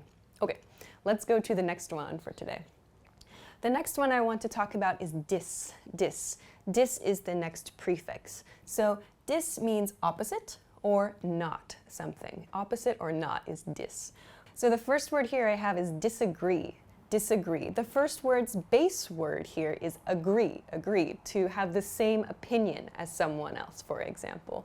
But here I have dis, meaning opposite or not, which means disagree, meaning I do not have the same opinion. The opinion is different from someone else. I disagree with you. I disagree with that. Dis shows it's not agreement here. Let's look at one more example. I have the word disable here. Able, of course, means able to do something, or maybe available, for example. This is a word you might see a lot on computers, like disable a function or disable a device, for example. But able means we can use. Able means is available, for example. Dis, however, shows that it's not able to be used, or we cannot use it. This makes it a negative. So we could say disable a USB device, or disable my access to this file, for example. Means become unable to do something as a verb. Okay, let's go to the next example, disrespect. Disrespect. So respect is the base here. Respect meaning to be humble to, or to show respect for someone. But disrespect shows not respect here. So don't disrespect your boss, or don't disrespect your parents, or she really disrespected me. Showing lack of respect, no respect is what disrespect refers to. Okay, one more, obey is the base word here for disobey. So obey means to listen to. To listen to a command and to do that command is obey, the meaning of obey. However, disobey means not obey, or the opposite of obey. So to disobey a command is to listen to a command and not do that, to do something different. So the military personnel disobeyed the president's orders, for example, or I disobeyed my boss's requests last week, for example. So disobey means to not obey something. So each of these we see dis. Dis means opposite or not. Dis is the prefix in each of these examples. Okay, let's continue to the next one. The next one is X. X. Maybe many of you are familiar with X already, but X means former, past or former. So it used to be, but is no longer the case. This is the meaning of X as a prefix. So Some examples: ex-girlfriend, for example, ex-girlfriend, ex-boyfriend, ex-husband, ex-wife. We can use these for a former relationship. My ex-girlfriend, my ex-boyfriend, my ex-partner, maybe some of you. So whatever word you choose to use for your romantic relationships, you can say ex to talk about your past or your former romantic relationships. In a work setting, you can use ex-boss. The base here is boss, so your former boss. If your job changed or your boss changed, you can use ex-boss to talk about that. Here, for maybe more government or maybe more company-related vocabulary words, we have ex-president. So ex-president is the former president of an organization. Ex-president. We could use this for governments as well. The ex-president of the United States, the former president. Okay. Finally, ex-roommate is another one. So someone you used to share a room with, your ex-roommate, your former roommate. We use ex to talk about the former of this case. All right, so please remember ex as a prefix means former. Let's go to the last one for today. The last prefix here is mid, M-I-D, mid. So the meaning of mid as a prefix is middle. Middle. So we use this a lot for time periods or times of day, seasons, for example. Let's look at some examples. So the first example here is midsummer. Midsummer. Summer is the season, so mid means in the middle of summer. So you might be familiar with a Shakespeare play called A Midsummer Night's Dream. That play occurs in the middle of summer, midsummer, during, in the middle. Okay, another example is mid-air. The base here is air. Mid-air is used for something that is flying. So for example, planes as they fly are cruising mid-air, for example. Something that is in the air. It is in the middle of the air. We say mid-air for that. Okay, another common word is midnight. Midnight. So middle, mid, night, in the middle of the night. This is usually around 12 o'clock a.m. or like 0 o'clock if you use military time too. Then the opposite is also true, midday. Midday is the middle of the day. Midday, maybe about 12 o'clock p.m. or noon, for example. Midday is the middle of the day. So let's remember that the prefix mid means middle. Okay. So these are a few common prefixes. There are a lot, actually. There are a lot of different prefixes, but these are a few that are fairly common. So try them out. Of course, not every word can be paired with a prefix. Try it out and see what the correct one is. These are some examples of some correct words that you can use, but not all words can be paired with every prefix, so please be careful about that. Okay, thanks very much for watching this episode. I hope that this was useful for you. If you have any questions or comments or want to try out a word, please let us know in the comments section of this video. Also, please be sure to like this video and subscribe to our channel. Check us out too at EnglishClass101.com. Thanks very much for watching this episode, and we'll see you again soon. Bye! Hi everybody, and welcome back to EnglishClass101.com's YouTube channel. My name is Alicia, and today I'm going to talk about some common prefixes in the negative. So these are common prefixes, but they all create a negative meaning in the word that they are attached to. So maybe you saw our last video about prefixes, or maybe you saw our other videos about prefixes, but to remind you, a prefix is usually kind of a small word. It looks like a small word, but there are letters that are added to the beginning of a word to change the meaning of the word. So maybe it's 2, 3, 4 letters. It seems like a small word attached to the beginning of another word, and it changes the meaning. So in other lessons, we've talked about some prefixes which have a lot of different meanings, but today I'm going to focus on prefixes which create a negative meaning or a not meaning in the words that they are attached to. And we'll also talk about some of the histories of these words and find out a little bit about why they mean what they mean. So let's begin. Let's talk about the first negative prefix, ill, I-L-L. I-L-L, we pronounce it as ill, ill. So when we add ill to a word, it creates the meaning of not plus that word. The first word is illogical. Illogical. Logical is the base here, meaning having logic or having a reason behind it.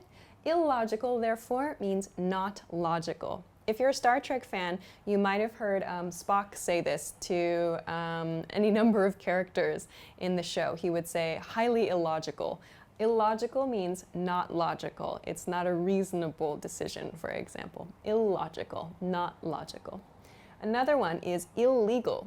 Illegal. So legal here means following the law. Legal is something we are allowed to do in our country or in our community. Illegal means not legal. So for example, owning a gun is illegal in some countries, or killing people is illegal. These are things that are against the law, not legal, illegal. Okay, one more example, ill-advised, ill-advised. So ill-advised means not well-advised. It's not a good idea, an ill-advised decision, a poorly advised decision.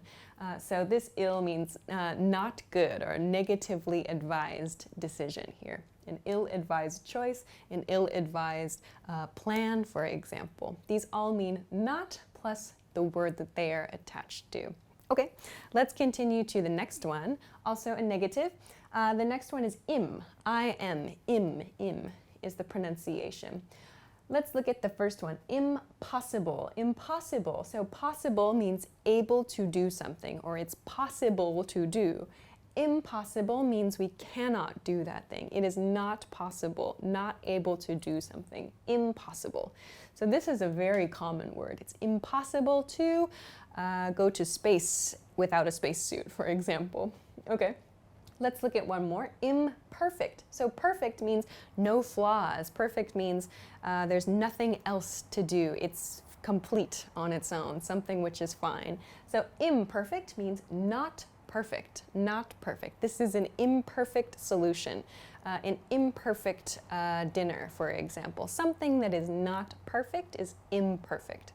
Okay, one more. This word is impeccable, impeccable. Now this is an interesting word. This root part, peccable, this peck part comes from a Latin word which means to sin, to sin.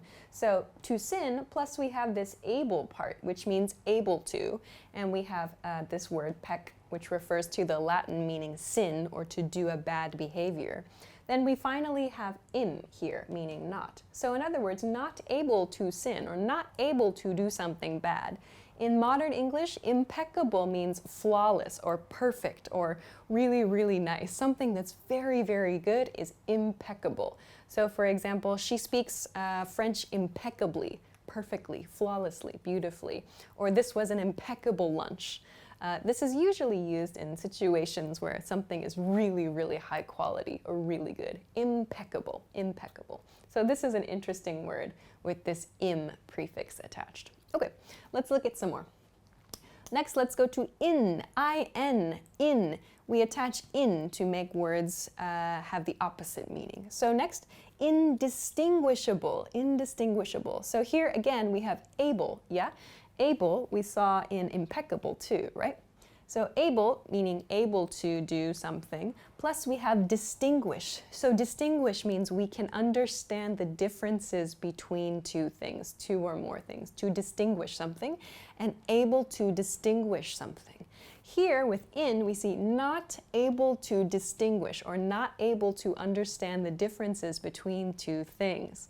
So the word indistinguishable, when comparing two objects or two or more of something, we can't tell, we don't know the difference between these things. They are indistinguishable. So for example, the breads that I bought at the store, although they were from different brands, were indistinguishable in terms of taste. They had the same taste. Or those two buildings are indistinguishable. They look exactly the same. Okay. Let's look at another one, indeterminate, indeterminate. So determined, the root here would be determined, so to fix or to decide, to determine something, usually like a date or a deadline or an amount of something, to determine something. However, in means not, so not determined. This is used for something that has not been chosen, not been decided. So an indeterminate number of people or an indeterminate amount of time. So a time that has not been decided, a number of people that has not been decided is indeterminate. Okay, one more. The word invincible, invincible, maybe you know this word. So this part we see in, the prefix, meaning not, and then vincible. Here again we have this BLE. In this case we have IBLE, but you can see able and ible here. They have kind of the same sound, yeah? They both refer to the ability to do something. So we also have this vince right here. This comes from the Latin word, a Latin word which means to be conquered.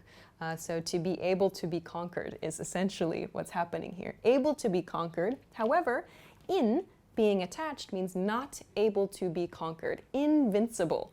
So if you play video games, for example, you know that in some cases there's like a special bonus, like when Mario gets a star, he becomes invincible. You cannot kill him. You cannot conquer him. Invincible. This is the word, the meaning, the Latin roots of the word invincible. Okay, let's go to the next one. IR, ear. Ear is the pronunciation. It sounds like the body part, ear. Irresponsible, for example, is our first one. So responsible here. Responsible meaning can take care of tasks, can do the things you are supposed to do.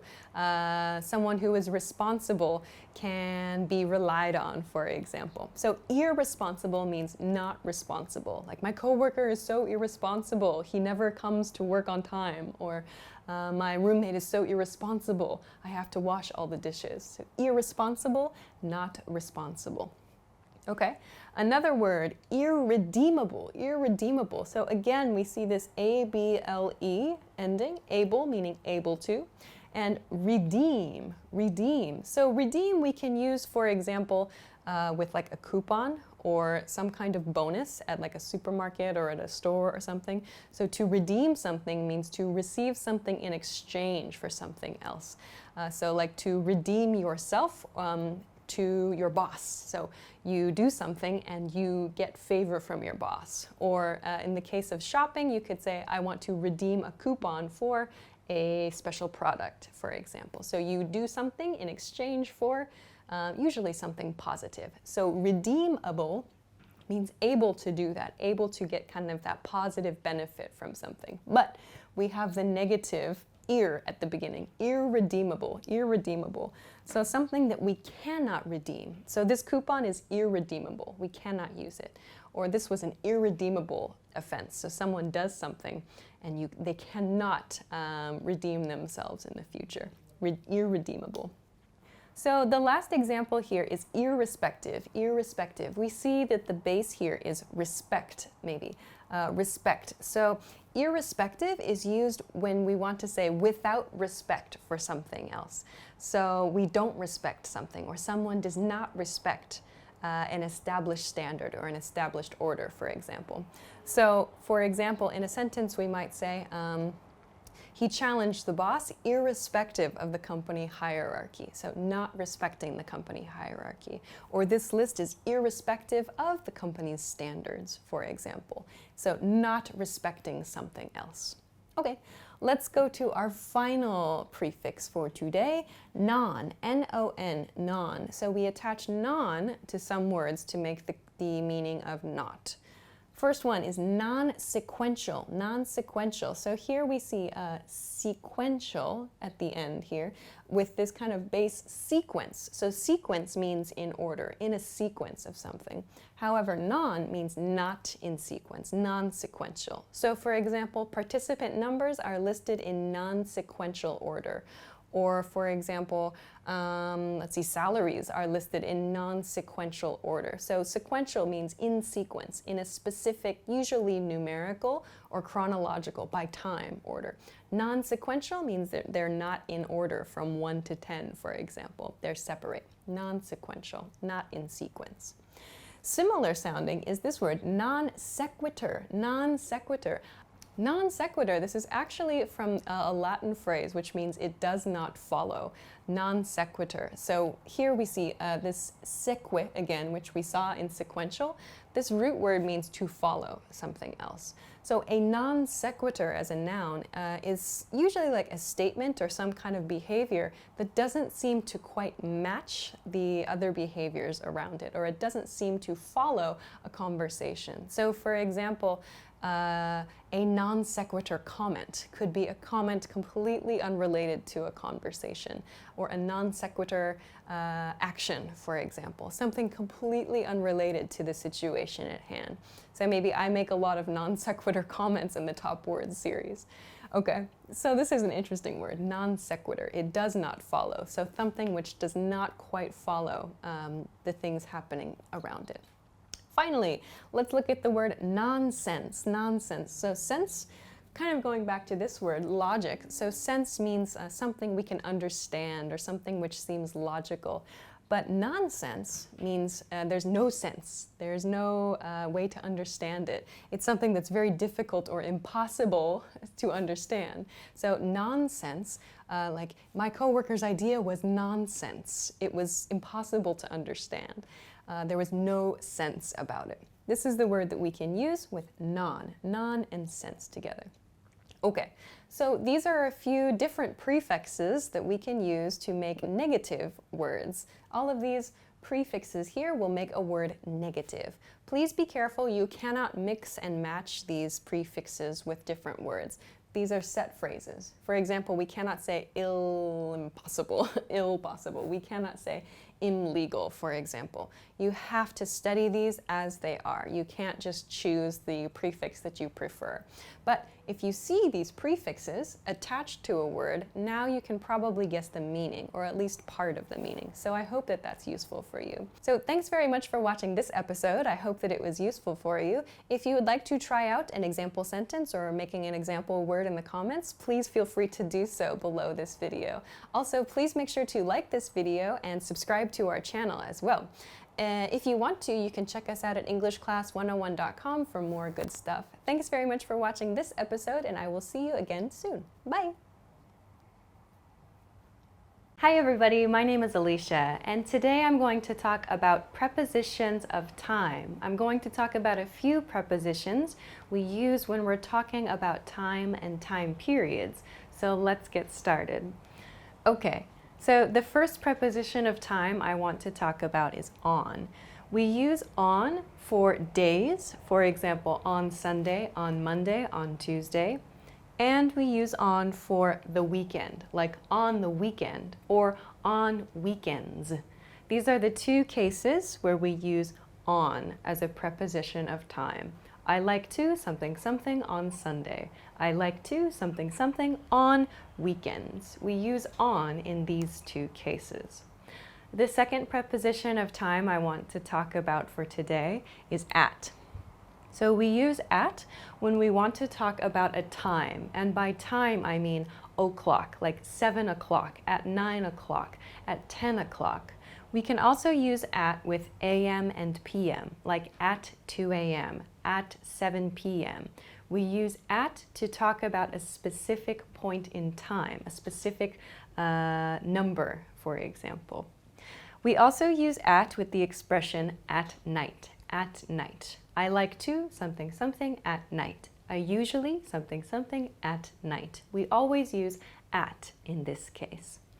Then I have one more here, the weekend. You'll see I used the weekend for on here, but in British English, I speak American English. In British English, you might hear at the weekend instead of on the weekend. So at the weekend is something you might hear depending on where you are or depending on the people with whom you study. But for me, I prefer to use on the weekend. Okay, let's talk about in next. So we use in for a lot of different cases, as you can see. We use in for months, like in September, in October, in November. We use it for seasons, like in summer, in spring, in fall. We use it for expressions like in the morning, in the evening, in the afternoon as well. In the morning, in the afternoon. We also use in for periods of time. So minutes, hours, and years, for example. So in 5 minutes, in 3 years, in a few seconds. If you want to talk about a period of time, you can use in to explain that. So we use in for a lot of different cases. The last thing I want to talk about, though, is a situation where you don't need to use a preposition at all. When you use this plus weekend, like this weekend, or this morning, or this evening, or this month, this September, this October, you do not need to use a preposition in this case. We'll practice in just a moment, but this is a very common mistake. If you use this before one of these expressions, you do not need to include a preposition, so please be careful. Okay, so with this information, I want to try a few example sentences that I've prepared here.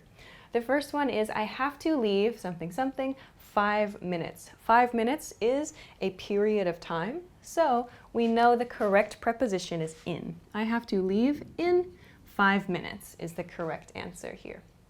Next, what are you doing? Something something. December, December. So we know December is a month. We should use in this case. What are you doing in December? Of course, by the way, with this sentence, we could say, what are you doing this December, to be very specific. But in this case, for a preposition, we should use in. Okay, next sentence. I'll meet you at the restaurant 6 p.m. 6 p.m. is a time. So we know that we should use at 6 p.m. At 6 p.m. Okay, next, your plane leaves something something 2 hours. So 2 hours again is a period of time. A period of time, therefore we should use in. Your plane leaves in 2 hours is the correct sentence here. Okay, next, they're going to France something something this summer. Here is a big hint word, this, therefore no preposition is needed in this case. They're going to France this summer, no preposition here.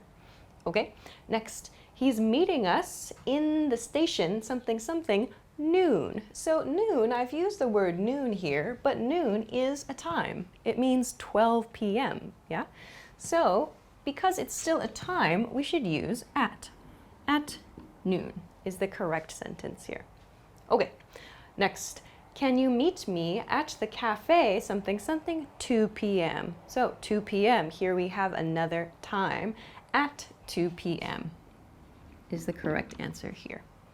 Okay, next, I like going hiking something something weekends. Weekend. So we learned over here that we use on to talk about weekends. Weekends, in this case, multiple weekends. So I like going hiking on weekends is the correct answer in this case. Finally, it's hard for me to wake up something something the morning. The morning. So we saw here morning is used with in. So in the morning is the correct answer for this sentence. So with a little bit of practice, and as you use these phrases, not just with a single preposition, but as you use these in longer sentences and as part of phrases, it will become easier to remember which is which and which one you should use at which time. So I hope this was useful for you. Also, if you're interested in seeing a different explanation and some different example sentences, please check out the live stream that we did about this topic. You can find it on our YouTube channel. Thanks very much for watching this episode. If you have any questions or comments, please let us know in a comment below this video. If you liked the video, please make sure to give it a thumbs up and subscribe to our channel too. Check us out at EnglishClass101.com for more information as well. Thanks very much for watching and see you again soon. Bye! Did you take your free level assessment yet? Here's an extra bonus resource you'll get when you take the assessment.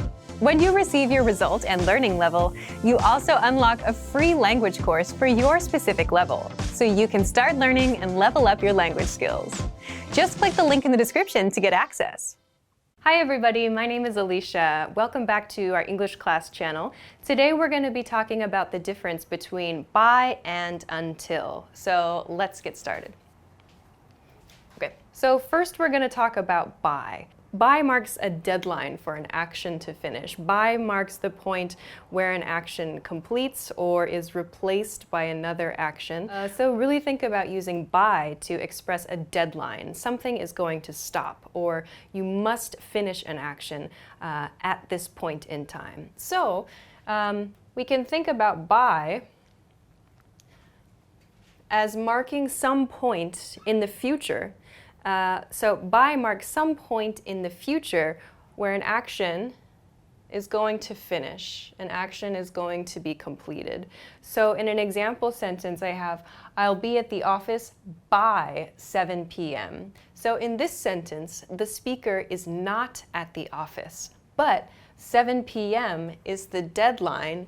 This is the point in time at which the speaker will be at the office. The speaker is not at the office now, but by 7 p.m., by the 7 p.m. deadline, the speaker will be at the office. This will shows us, this is a future tense expression, and by shows us the deadline, the point at which that expression or the point at which that action is going to be completed. So this is how we use by, to think about it like a deadline, some point in time at which an action will be completed or finished. Okay, so let's continue on to the other grammar point for today, which is until. Until also has a more casual form. We can use till, T-I-L-L, or apostrophe T-I-L. You might see both spellings used for until, till, or till. In most cases, it's good to use until. In casual speaking and maybe in casual writing, you can use the casual form. But until is always polite and is always correct. Okay, so when we use until, let's talk about when to use until.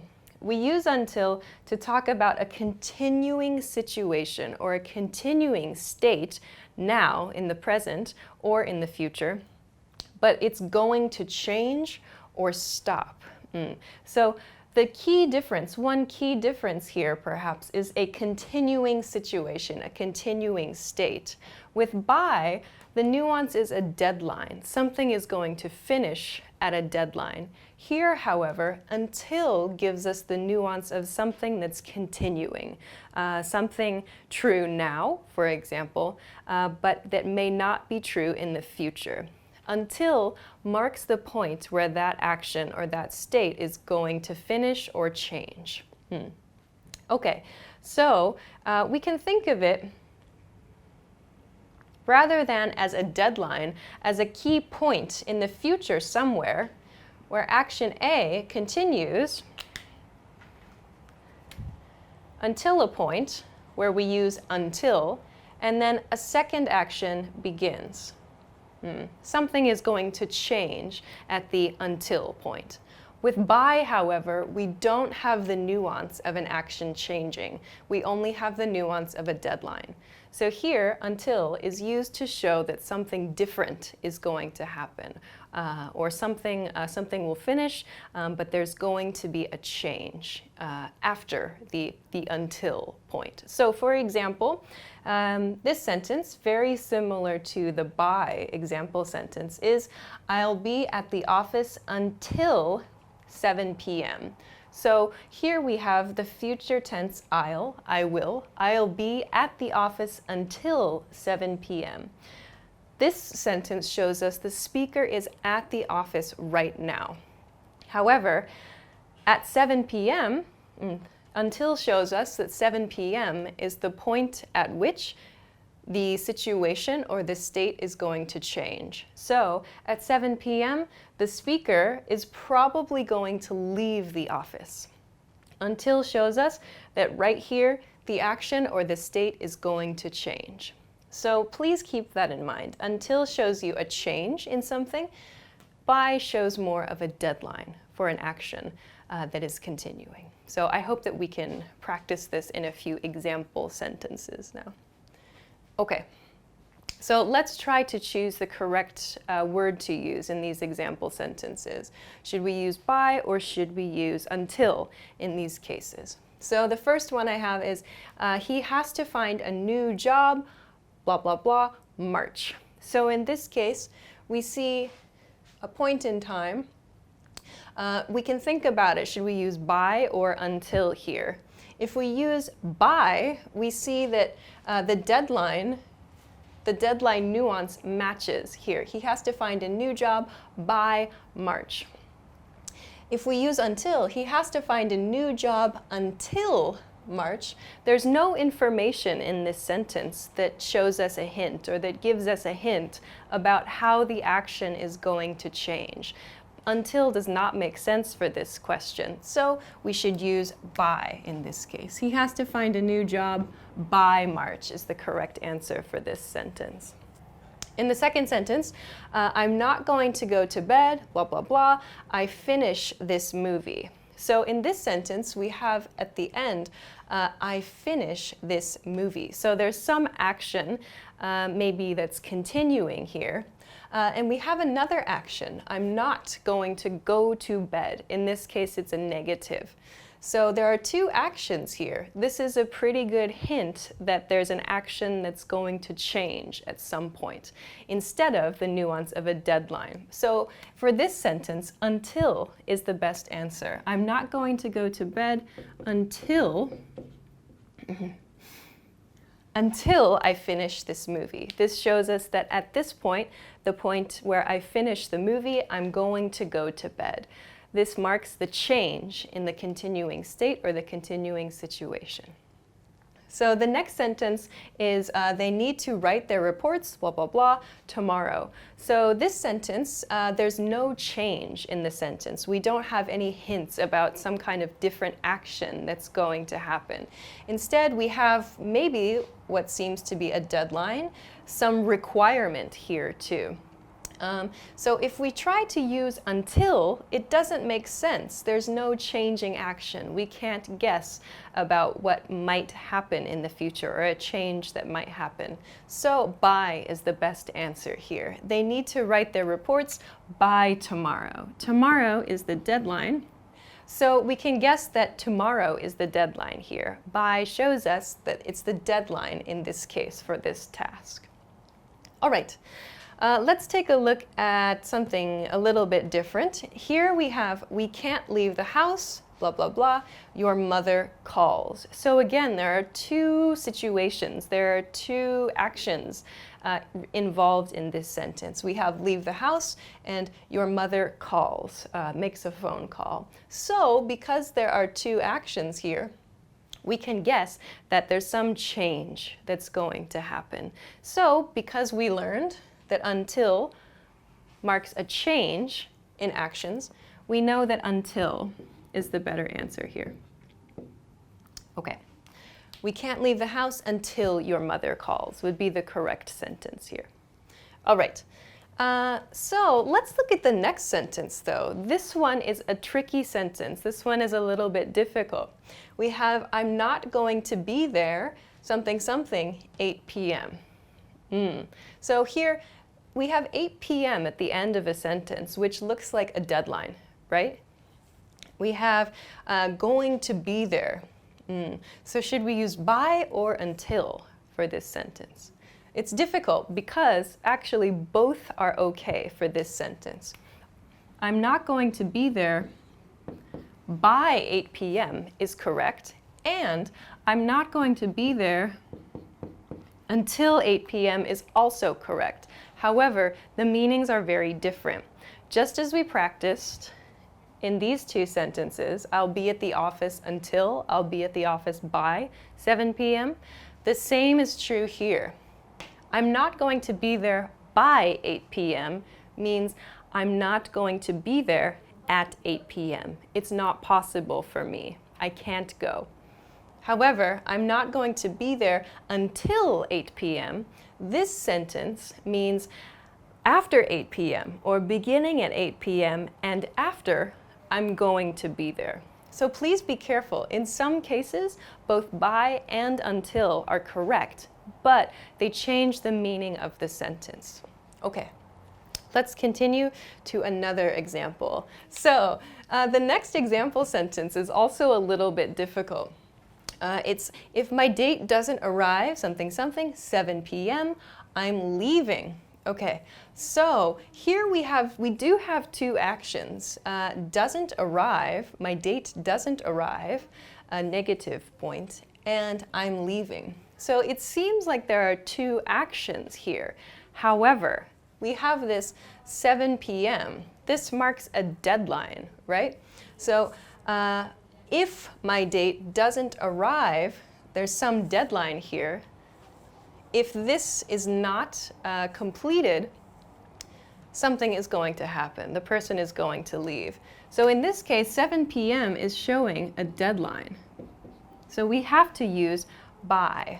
If my date doesn't arrive until 7 p.m., we could use that, but it doesn't sound so natural. So the nuance again here is of a deadline. There's something that is going to happen at 7 p.m. 7 p.m. marks the end point in this situation. So we use by here. Okay, let's go to the next pair. Again, these are very interesting points. We have to leave the beach, blah, blah, blah, 10 a.m. And we have to stay at the beach, blah, blah, blah, 10 a.m. Okay, so these two sentences I included because I wanted to show the emphasis of changing actions and continuing actions. So we can see the verbs are different here. In the first sentence, we have leave. So this is a change, leaving a location. In the second sentence, I have stay, which shows a continuing action, stay in one place. So here, as you can guess then, we have to leave the beach, blah, blah, blah, 10 a.m. Some change, some deadline. So we'll use by to show our deadline. In the second sentence, we have to stay at the beach. Stay shows a continuing action, and then it's going to finish here. So we'll use until. We have to stay at the beach until 10 a.m. This shows us a continuing action, and maybe at 10 a.m. we'll leave the beach. All right. Let's go on to the next sentence. I'm not going to travel abroad, blah, blah, blah. I learn English. Okay, so here there's no time point. There's no 10 a.m., 8 p.m., tomorrow, and so on. So this is a little more complex, maybe. We have travel abroad and learn English. So it seems there's no real deadline here. But we have maybe a change. Maybe this shows us some kind of change. Learning English marks a change. So I'm not going to travel abroad until I learn English. This shows us that something different is going to happen in the future, so we should use until to mark that change. Okay, our last example sentence for today is we told him to wake up, blah, blah, blah, 6 a.m. So once more, our last sentence may be a little bit simple, but 6 a.m. shows us an action, sort of this deadline. You can see a lot of these use a time to mark a deadline for an action. So here, we told him to wake up by 6 a.m. This is the point at which something must happen. So we should use by here. Okay, great. So those are a few example sentences that you can have a look at and think about when you're trying to decide whether to use by or until. Keep in mind, however, there are some cases where both by or until are correct, but the meaning is going to change significantly depending on the one you use. So I hope this lesson was useful for you. If you have any questions or if you want to try to make an example sentence using by or until, please be sure to leave us a comment. If you liked this video too, please be sure to hit the thumbs up and subscribe to our channel if you haven't already. Thanks very much for watching this episode, and we will see you again soon. Bye!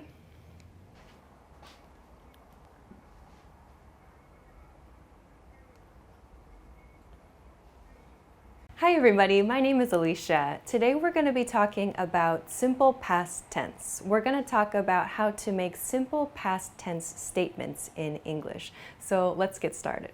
Okay, so first let's talk about when we should use the simple past tense.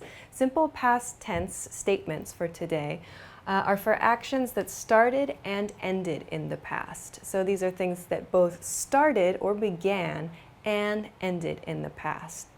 Both of those must be true to use simple past tense. The second point for today is these are actions which happened at a specific point in time.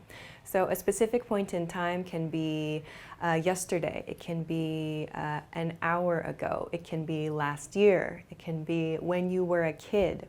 All of these are a specific point in time, but the key is that we know when the action happened. So specific point in time is point 2 for this grammar point.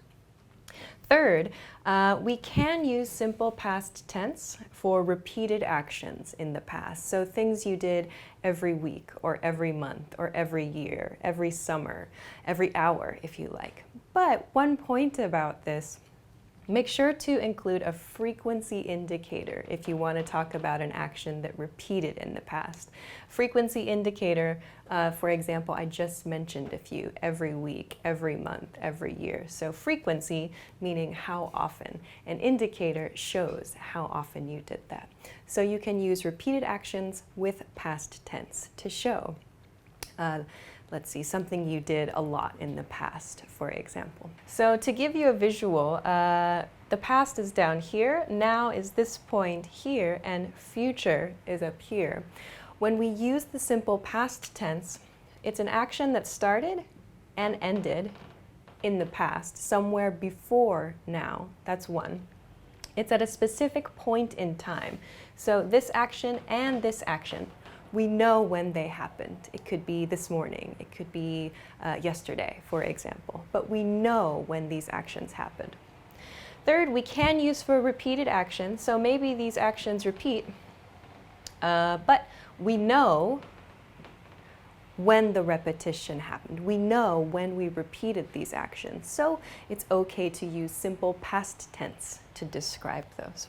Okay, so now we know when we should use simple past tense. We know why we should use simple past tense, but how do we make simple past tense statements? So when you want to use the simple past tense to explain an action that happened in the past, you need to conjugate your verb. You need to change your verb. So that means when you're using a regular verb, you do verb plus ed. So verb plus ed is the basic form for simple past tense verbs. But keep in mind this is only for regular verbs. Not all verbs are regular verbs. So for example, some common ones are talk, which becomes talked, start, which becomes started, and enjoy, which becomes enjoyed. Please be careful, however. You'll notice that the past tense form of verbs has a few different pronunciations. So for example, start becomes started. It has an ID sound. It's not an ED sound, but an ID sound. You might hear a word like walked also, which has a sort of T sound about it. Walk becomes walked. Started becomes started, an ID sound. And then there's also a sound like in breathed, a very soft D sound. So there are 3 past tense verb sounds to listen for. An id sound, started, a soft D sound like breathed, and then a more hard T sound like walked. So pay attention to that when you're trying to make these past tense verb conjugations. Okay, but some verbs are irregular verbs. Irregular verbs do not have a simple rule for understanding past tense conjugation, how to change them in past tense. There's no rule for these. You simply have to practice. You have to remember them, read them, listen to them, until you can remember the correct conjugation, the correct way to change these verbs into the past tense. So, for example, some common ones are eat, which becomes ate, speak becomes spoke, and make becomes made. If you see a verb somewhere that seems a little odd, or you're not sure what the present tense form would be, you can check a dictionary and try to remember it from there. So now we've talked about simple past tense irregular and regular verbs. Let's try to use them to make some sentences. I prepared a few example sentences, so let's take a look. Okay. First sentence, he, something, something, a towel and sunglasses to the beach. So the verb here is bring. I want to use the verb bring. Bring, however, is an irregular verb, so I can't use the ed rule for regular verbs. The correct conjugation is brought, B-R-O-U-G-H-T. He brought a towel and sunglasses to the beach. This is the correct conjugation here. So bring is an irregular verb. Okay. Let's go to the next sentence. They, something, something, to the gym every day last week. So here I'm showing you a repeated action. Here I'm using every day. This is a frequency indicator. How often did I do that action? And last week shows the specific point in time. So I'm using both of these 2 points in addition to a simple past, the basic simple past structure here. So the verb that we want to use here is go, but go is an irregular verb, so we can't use goed, for example. Go changes to went in the past tense, so went is the correct answer for this sentence here. Okay. Let's try the next one. I, something, something, to tell my boss about my schedule. So the verb I want to use here is forget. Forget is a very useful word, I think, to remember. But again, forget is not a regular verb. Forget is an irregular verb, so we cannot use the ed form. Forget in the past tense becomes forgot. Okay. So, I forgot to tell my boss about my schedule is the correct sentence here. All right, let's go to something a little bit different. Here's a negative sentence. I don't think they, something, something, a reservation at the restaurant. Okay, so here I'm using a phrase. I want to use the phrase make a reservation, to make a reservation. So the verb here is make. This was one of my example verbs for the irregular form. So make becomes made. I don't think they made a reservation at the restaurant is the correct verb form to use here. All right. The next sentence, we, something, something, junk food almost every day last month. So here, again, I have every day, but I have almost here. So almost every day, not every day, but close to every day.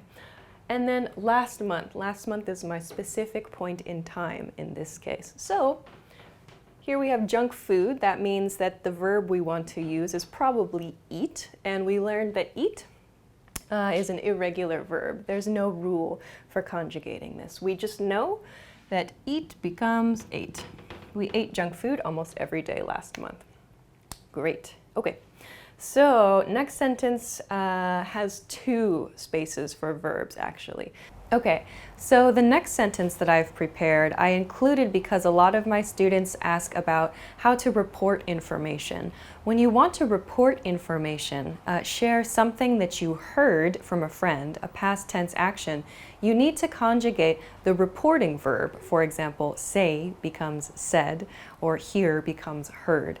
You need to conjugate this verb, and you need to conjugate the information that you heard. So there are 2 past tense conjugations that should happen when you report information. Let's take a look. So here we have she, something, something, she, something, something, a great time at the party. So here, she, blah, blah, blah, a great time at the party. So we use the expression to have a great time, to have a great time. Again, have is an irregular verb, so we conjugate it to had. She had a great time at the party. Okay. But then to report your speech, so someone gave you information, past tense, give becomes gave you information. So the verb for giving information, a neutral way to pass information is say. So to conjugate say into the past tense, it's an irregular verb, so we use said. Say becomes said. So she said she had a great time at the party. Okay. Please be careful of your pronunciation with the word said. A lot of people I've heard use said. Said is not correct, so please use said. It sounds like S-E-D, the pronunciation, but it's said. S-A-I-D is the spelling. Say becomes said. She said she had a great time at the party. Okay, so last one. Okay, so the last example sentence for today includes spaces for a few different verbs. I included this because I wanted to show you that you can use a lot of different information in one sentence just by connecting your past tense verbs together. So let's take a look. Okay, yesterday I something something late, something something shopping, and something something to my mother. Okay, so the verbs I want to use for this sentence are sleep, go, and speak. Sleep, go, and speak. These are all irregular verbs. There are no regular verbs in this sentence. So, sleep in past tense becomes slept. Go in past tense becomes went. And speak in past tense becomes spoke. So here in one sentence, I have explained 3 things about my day yesterday. Yesterday I slept late, I went shopping, and I spoke to my mother. So you can explain a lot of things with past tense and a few connecting words. In this case, I've just used and to connect the last 2 things in this sentence. So please keep this in mind when you're sharing information about your past events. So today we talked about the simple past tense, and we talked about how to conjugate both regular and irregular verbs. It might seem a little bit difficult to understand which verbs are regular and which verbs are irregular, but with some practice it will become easier. So I hope that you enjoyed this video. If you have any questions or comments, please be sure to leave us a comment and let us know. Also, please be sure to like this video and subscribe to our channel if you haven't already. Thanks very much for watching. Check us out for more at EnglishClass101.com, and we'll see you again soon. Bye! Hi everybody, my name is Alicia. Today I'm going to be talking about the simple future tense. Today I'm going to talk about will and won't and going to and not going to. So these are a few grammar points that learners make mistakes with. When should you use will or won't? When should you use going to or not going to? So I'm going to talk about a few of these points, a few basic points that I hope can help you decide when to use will and when to use going to. So let's begin. Okay, the first point I want to talk about is going to or not going to. The positive form and the negative form. Going to, not going to. For today, I want to talk about 2 times when we'll use these grammar points. So the first time, the first situation where you use going to or not going to is for plans decided before the conversation. So if you make a decision about your future plans, or someone else makes the decision before the conversation about their plans for the future, you should use going to or not going to. It's something that is probably going to happen, a high certainty. So this is a plan that has a high level of certainty, meaning there's a good chance this plan is going to happen. You decided it before the conversation, meaning you've probably had some time to plan your future, to plan your schedule a little bit. So please use going to for something you decide before the conversation. So on a timeline, it might look like this. We have past, now, and future here.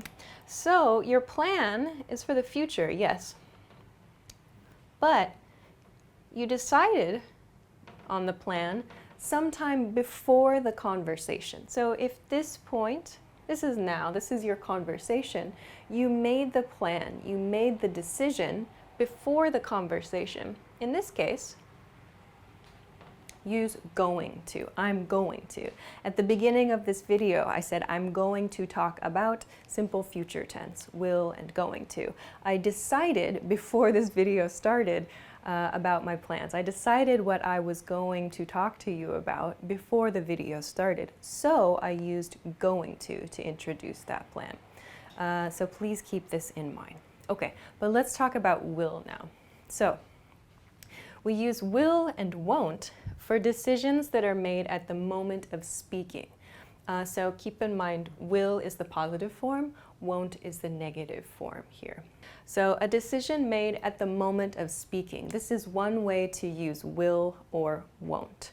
You can use this, for example, at restaurants. You can use this to talk about plans you make quickly after learning information from a friend. Keep in mind, will and won't tends to have a lower certainty. There's a lower chance the plan is going to happen because you made the plan at the moment of speaking. Going to is used for plans made before the conversation, but will is used for a plan made spur of the moment or a very quick plan you've just made. So that's kind of the image. Is the decision you just made? Use will or use won't in those cases. If you made the decision before the conversation, there's a good chance you should use going to. So, to go back to our timeline here, if going to is used for a decision you made in the past about your future plans, will is used for a decision you make in the conversation, during the conversation. The plan can be any time in the future, but the decision, the point at which you make the decision, is the difference here. One point about this, 2 points about this actually. First, will. If you've made a decision at the moment of speaking and you therefore should use will to communicate that decision, you can improve or you can communicate that there's a high chance it's going to happen with the word probably. So here, I'll show you this in an example sentence in a moment, but you can use probably with will and won't. I'll probably, I probably won't. Remember that order though. I'll probably, or I probably will, or probably won't. Point number 2 I want to mention about both of these grammar points is to make your pronunciation a little more natural. Try shortening both of these expressions. Going to shortens to gonna, G-O-N-N-A, gonna. I'm gonna, I'm not gonna. This sounds much more natural, at least in American English. For will and for won't, when you use will, use the contracted form with your subject. For example, I will becomes I'll. You will becomes you'll. They will becomes they'll. Using the contracted form sounds a lot more natural in everyday conversation.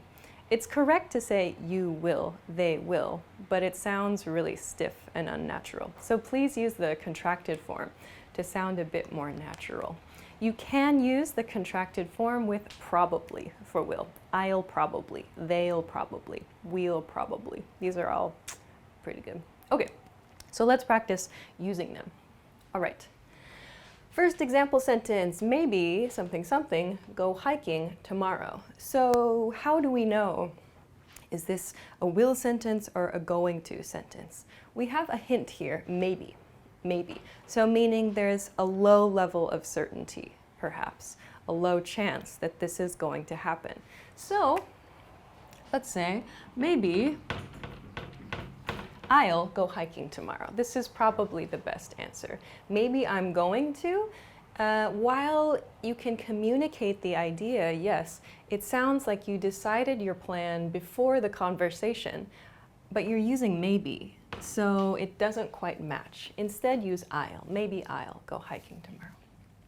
Okay, let's look at the next sentence. I'm, there's a big hint here, a grammar hint. I'm something something, go to France next year. So next year, go to France next year, this is a pretty big decision.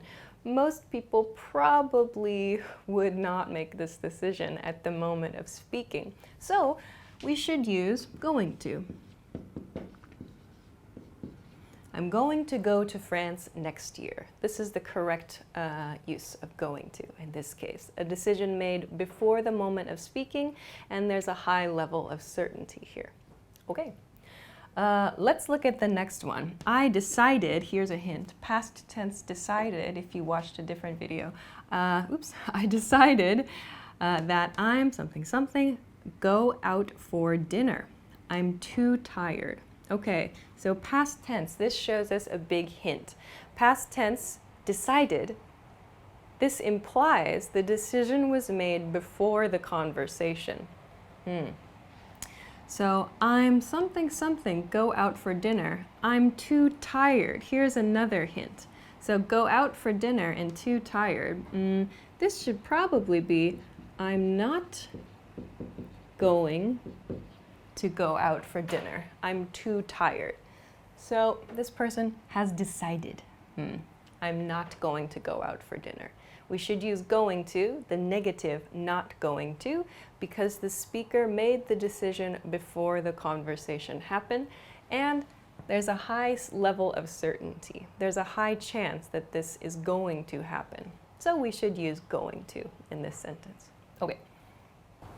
Okay, so the next sentence I included because I think it's a really good one to remember. Anytime you visit a bar, a restaurant, some kind of service situation, you can use this pattern specifically to make a request for something. So let's take a look. Here, my example sentence is, I something something have a glass of wine, please. In this case, maybe it's at a restaurant or at a bar. But in this case, you've just made the decision, looking at the menu, looking at a catalog, looking at something. You made a decision just then, at that moment, and you're asking for that item, you're asking for that service. So, we'll use will. I'll have a glass of wine, please. So in this example sentence, I used glass of wine to show my request, to ask for a glass of wine. But if you want to use this pattern to make a request in a service situation, just replace glass of wine with the item or service that you would like. So for example, I'll have a beer, I'll have a steak, I'll have a hamburger. These are all things you can order at a restaurant or at a bar. If you're shopping, you can say, I'll have the blue one, please, for example. So just make your request using the same pattern, but replacing that glass of wine section that I used in my example sentence. Okay, next one. This one is maybe a little bit challenging. It's you're running late, so you something something have to take a taxi to your next meeting. So maybe this is an assistant or someone supporting another person with their schedule. Okay, so in the next sentence, we're looking at a situation where there's been a sudden or quick change to a schedule. Someone is running late and there's a new decision that's made at the moment of speaking, or a new decision is made to reflect the new situation. So let's take a look. You're running late, so you will have to take a taxi. You could say you're running late, so you have to take a taxi, but maybe this is a future plan, something that's going to happen in an hour from now. Maybe this is something the speaker is planning for later in the day. So you will is a nice way to use that. You're running late, so you'll have to take a taxi to the next meeting. Okay, the last one I want to talk about, this uses probably, which I mentioned over here. So probably, remember, we can use probably to sort of improve, or we can use probably to communicate a higher level of certainty with the decision we made at the moment of speaking. So here, you're not going to the party? Then I probably something something go either. Okay, so either is a big hint here. Remember, we use either to show agreement, but negative. Okay, so in the last example sentence for today, we're going to look at a situation where the listener has heard some new information. They use the expression, you're not going to go to the party, so they're confirming new information they have just heard. After that, they're going to make a decision about what their plans are for the party. So let's take a look. We know that probably can be used with will and won't. And we know from then the speaker just made this decision. And we know it's a negative with either. So we should use won't. You're not going to go to the party? then I probably won't go either. So the speaker uses won't here to show a decision made at the moment of speaking, but the speaker also uses probably won't to show there's a high chance that this is going to happen. There's a high chance that this is the future plan. Probably won't. Okay, so there's a lot of information communicated there with small words like then and either and probably as well. So please keep this in mind when you're trying to decide when to use will, won't, going to, and not going to. Okay.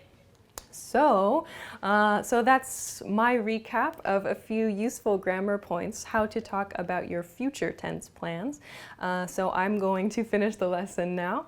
I hope that you enjoyed this lesson. If you have any questions, please feel free to leave it in a comment, or if you want to try out a few practice sentences, please feel free to leave those in the comment section too. If you haven't already, please be sure to like this video and subscribe to our channel too. If you want to find more stuff like this, more lessons, more information like this, you can check out EnglishClass101.com. Thanks very much for watching this episode, and I will see you again soon. Bye-bye. Hi everybody, and welcome back to EnglishClass101.com's YouTube channel. My name is Alicia, and today we're going to talk about basic adjective comparisons.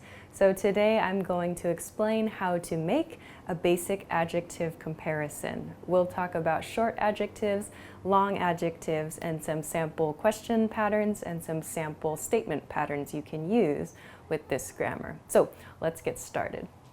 Okay, so first I want to talk about short adjectives. So short adjectives are adjectives that are 1 to 2 syllables long. A syllable is the beat of a word.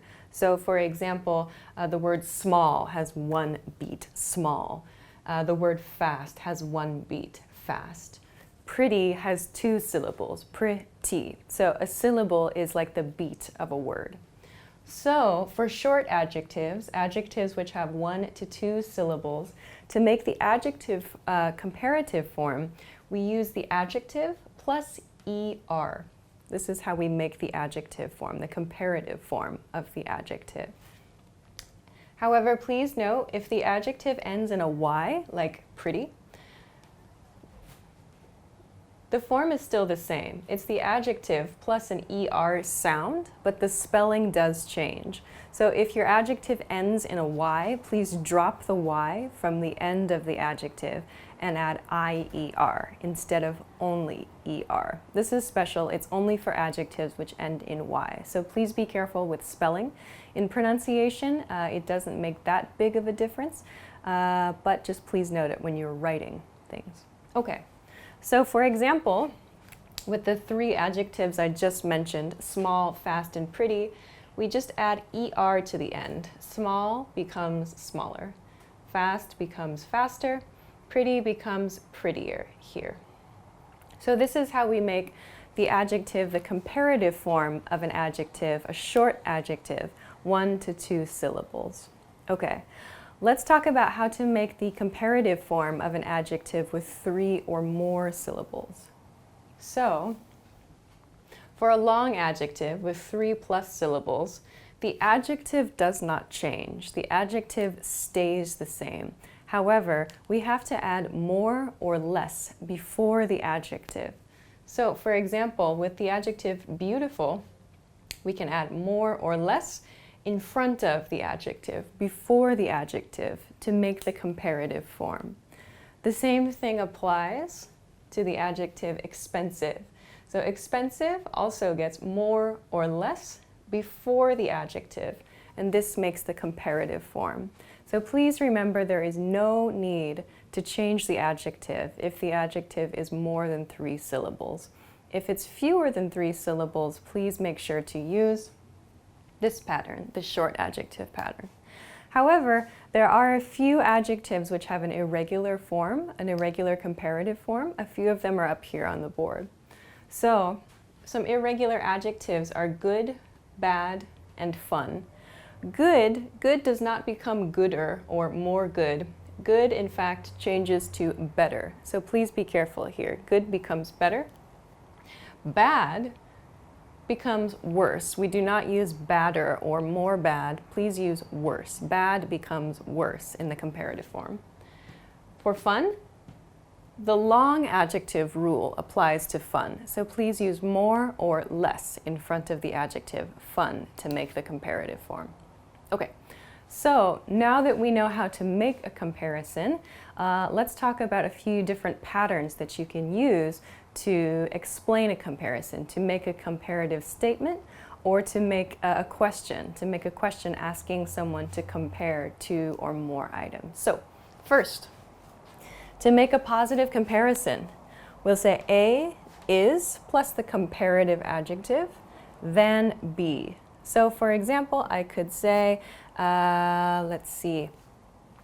this book is more expensive than that book. I've used the comparative adjective form here.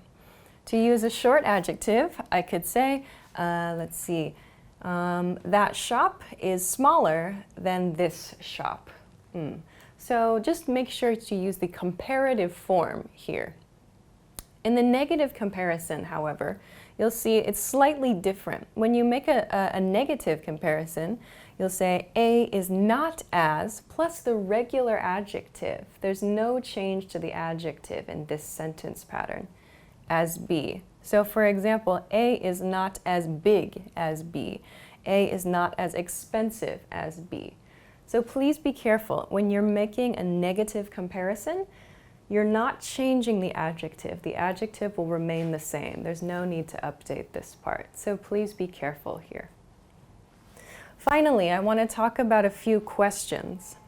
So these are a few question patterns that you can use along with your comparatives. So for example, which is plus your comparative adjective, A or B. So for example, which is more expensive, A or B? Or which is bigger, A or B?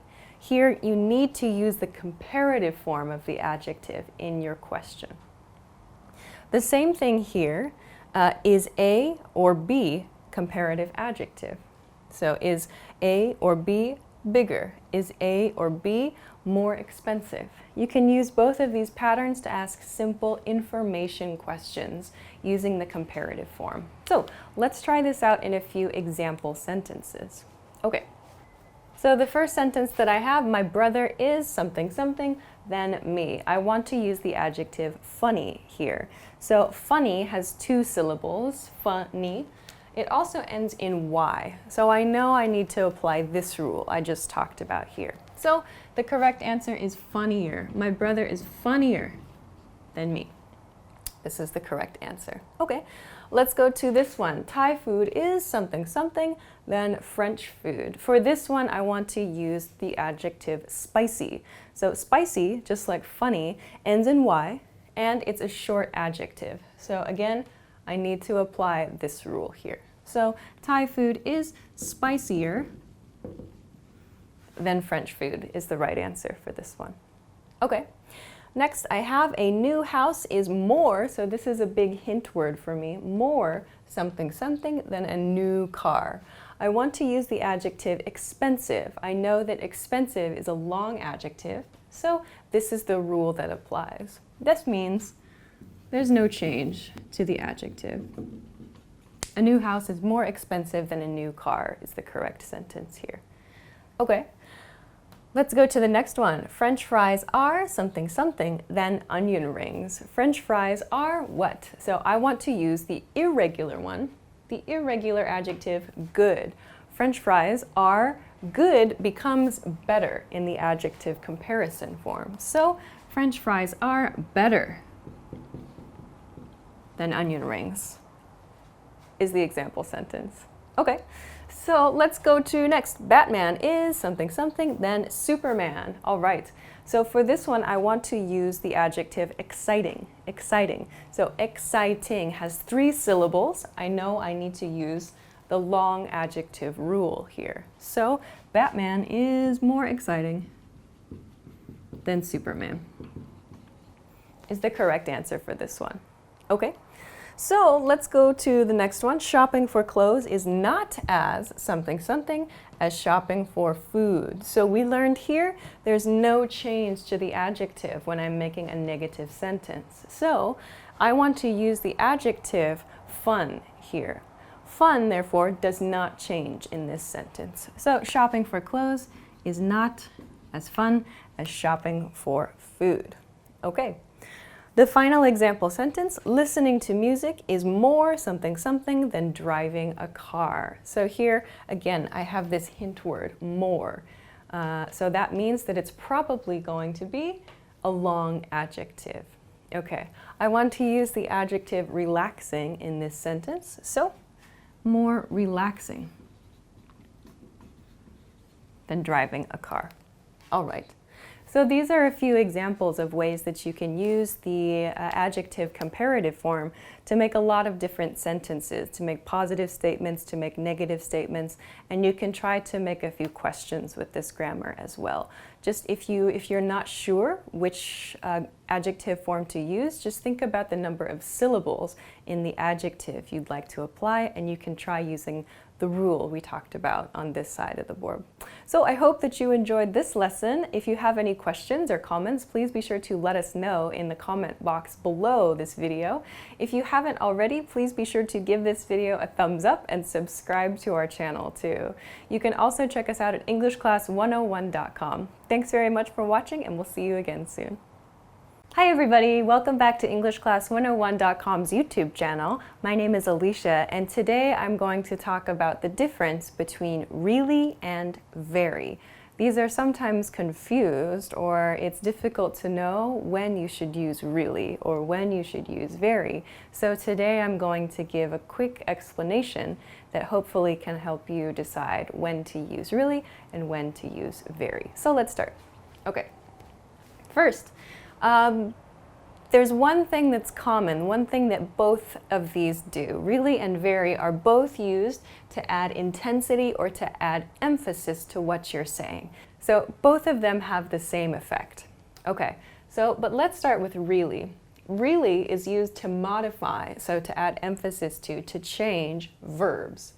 We also use really to modify adjectives and adverbs. So a few examples here. This sentence, you're really funny. So funny is an adjective. We use really before the adjective to modify. So this gives emphasis to the word funny. Then we have this word fast. This is an adverb in this sentence. He runs really fast. We add really to show he runs really fast. It emphasizes the speed at which he runs.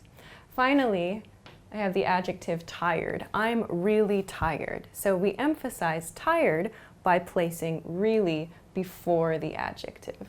So we can use really to modify verbs, and we can use it to modify adjectives. Okay, we'll talk a little bit more about the verbs part a little bit later. Okay. Let's go on to very, though. So very is used to modify adjectives and adverbs only. We cannot use very to modify verbs, so please be careful. You cannot use this with a verb. We'll see this in just a moment. For me, however, a recommendation, I tend to use very more in negative sentences. I don't use really so much when I'm making a negative statement. So let's look at a few examples. First, this sandwich is very good. So good is my adjective here, so I use very to modify it. Yes, I can use really here as well. This sandwich is really good is also a correct sentence. The next one, you're not very funny. So here's a negative that I was talking about. Funny is the adjective in this sentence, and saying not very is a negative statement. You can say you're not really funny, but to me it sounds a bit more natural to say you're not very funny. Here's one more example. He doesn't run very fast. So again, I have the adverb fast here with very and my negative. So he doesn't run very fast emphasizes that he is not a fast runner. Okay. And finally, they're very rich. This one uses an adjective, rich. They're very rich. We can say they're really rich. Both are correct. So let's take a look at some example sentences, and in particular I want to point out a few cases where we can use really with verbs, as I talked about here. So let's take a look. Let's look at the first sentence. The sentence here is they something something like vacationing in France. So here I have the verb like. We know that really is only used to modify verbs. We cannot use very to modify verbs. Therefore, the correct answer here is really. They really like vacationing in France. Okay. The next sentence, my schedule is something something busy. We see that busy is an adjective. My schedule is something something busy. So really and very are both correct. I'm really busy. My schedule is really busy, or my schedule is very busy. Both of these are correct. In the next sentence, that restaurant wasn't something something good. So I mentioned that this one, very, is something I tend to use more in negative patterns. So here we have a negative. We have the negative wasn't in this sentence, so that restaurant wasn't very good. Sounds nice, okay? The next sentence, it's something something rainy today. So rainy, we have an adjective here. It's rainy. That means we can use really or very. Also, it's a positive statement here. Okay. The next expression, your boss seemed something something angry with you. Again, here's an adjective. And the sentence, the statement is a positive statement. So again, we can use either really or very. Okay, let's go to the next one. She something something eats a lot. Here we have the verb eats. She something something eats.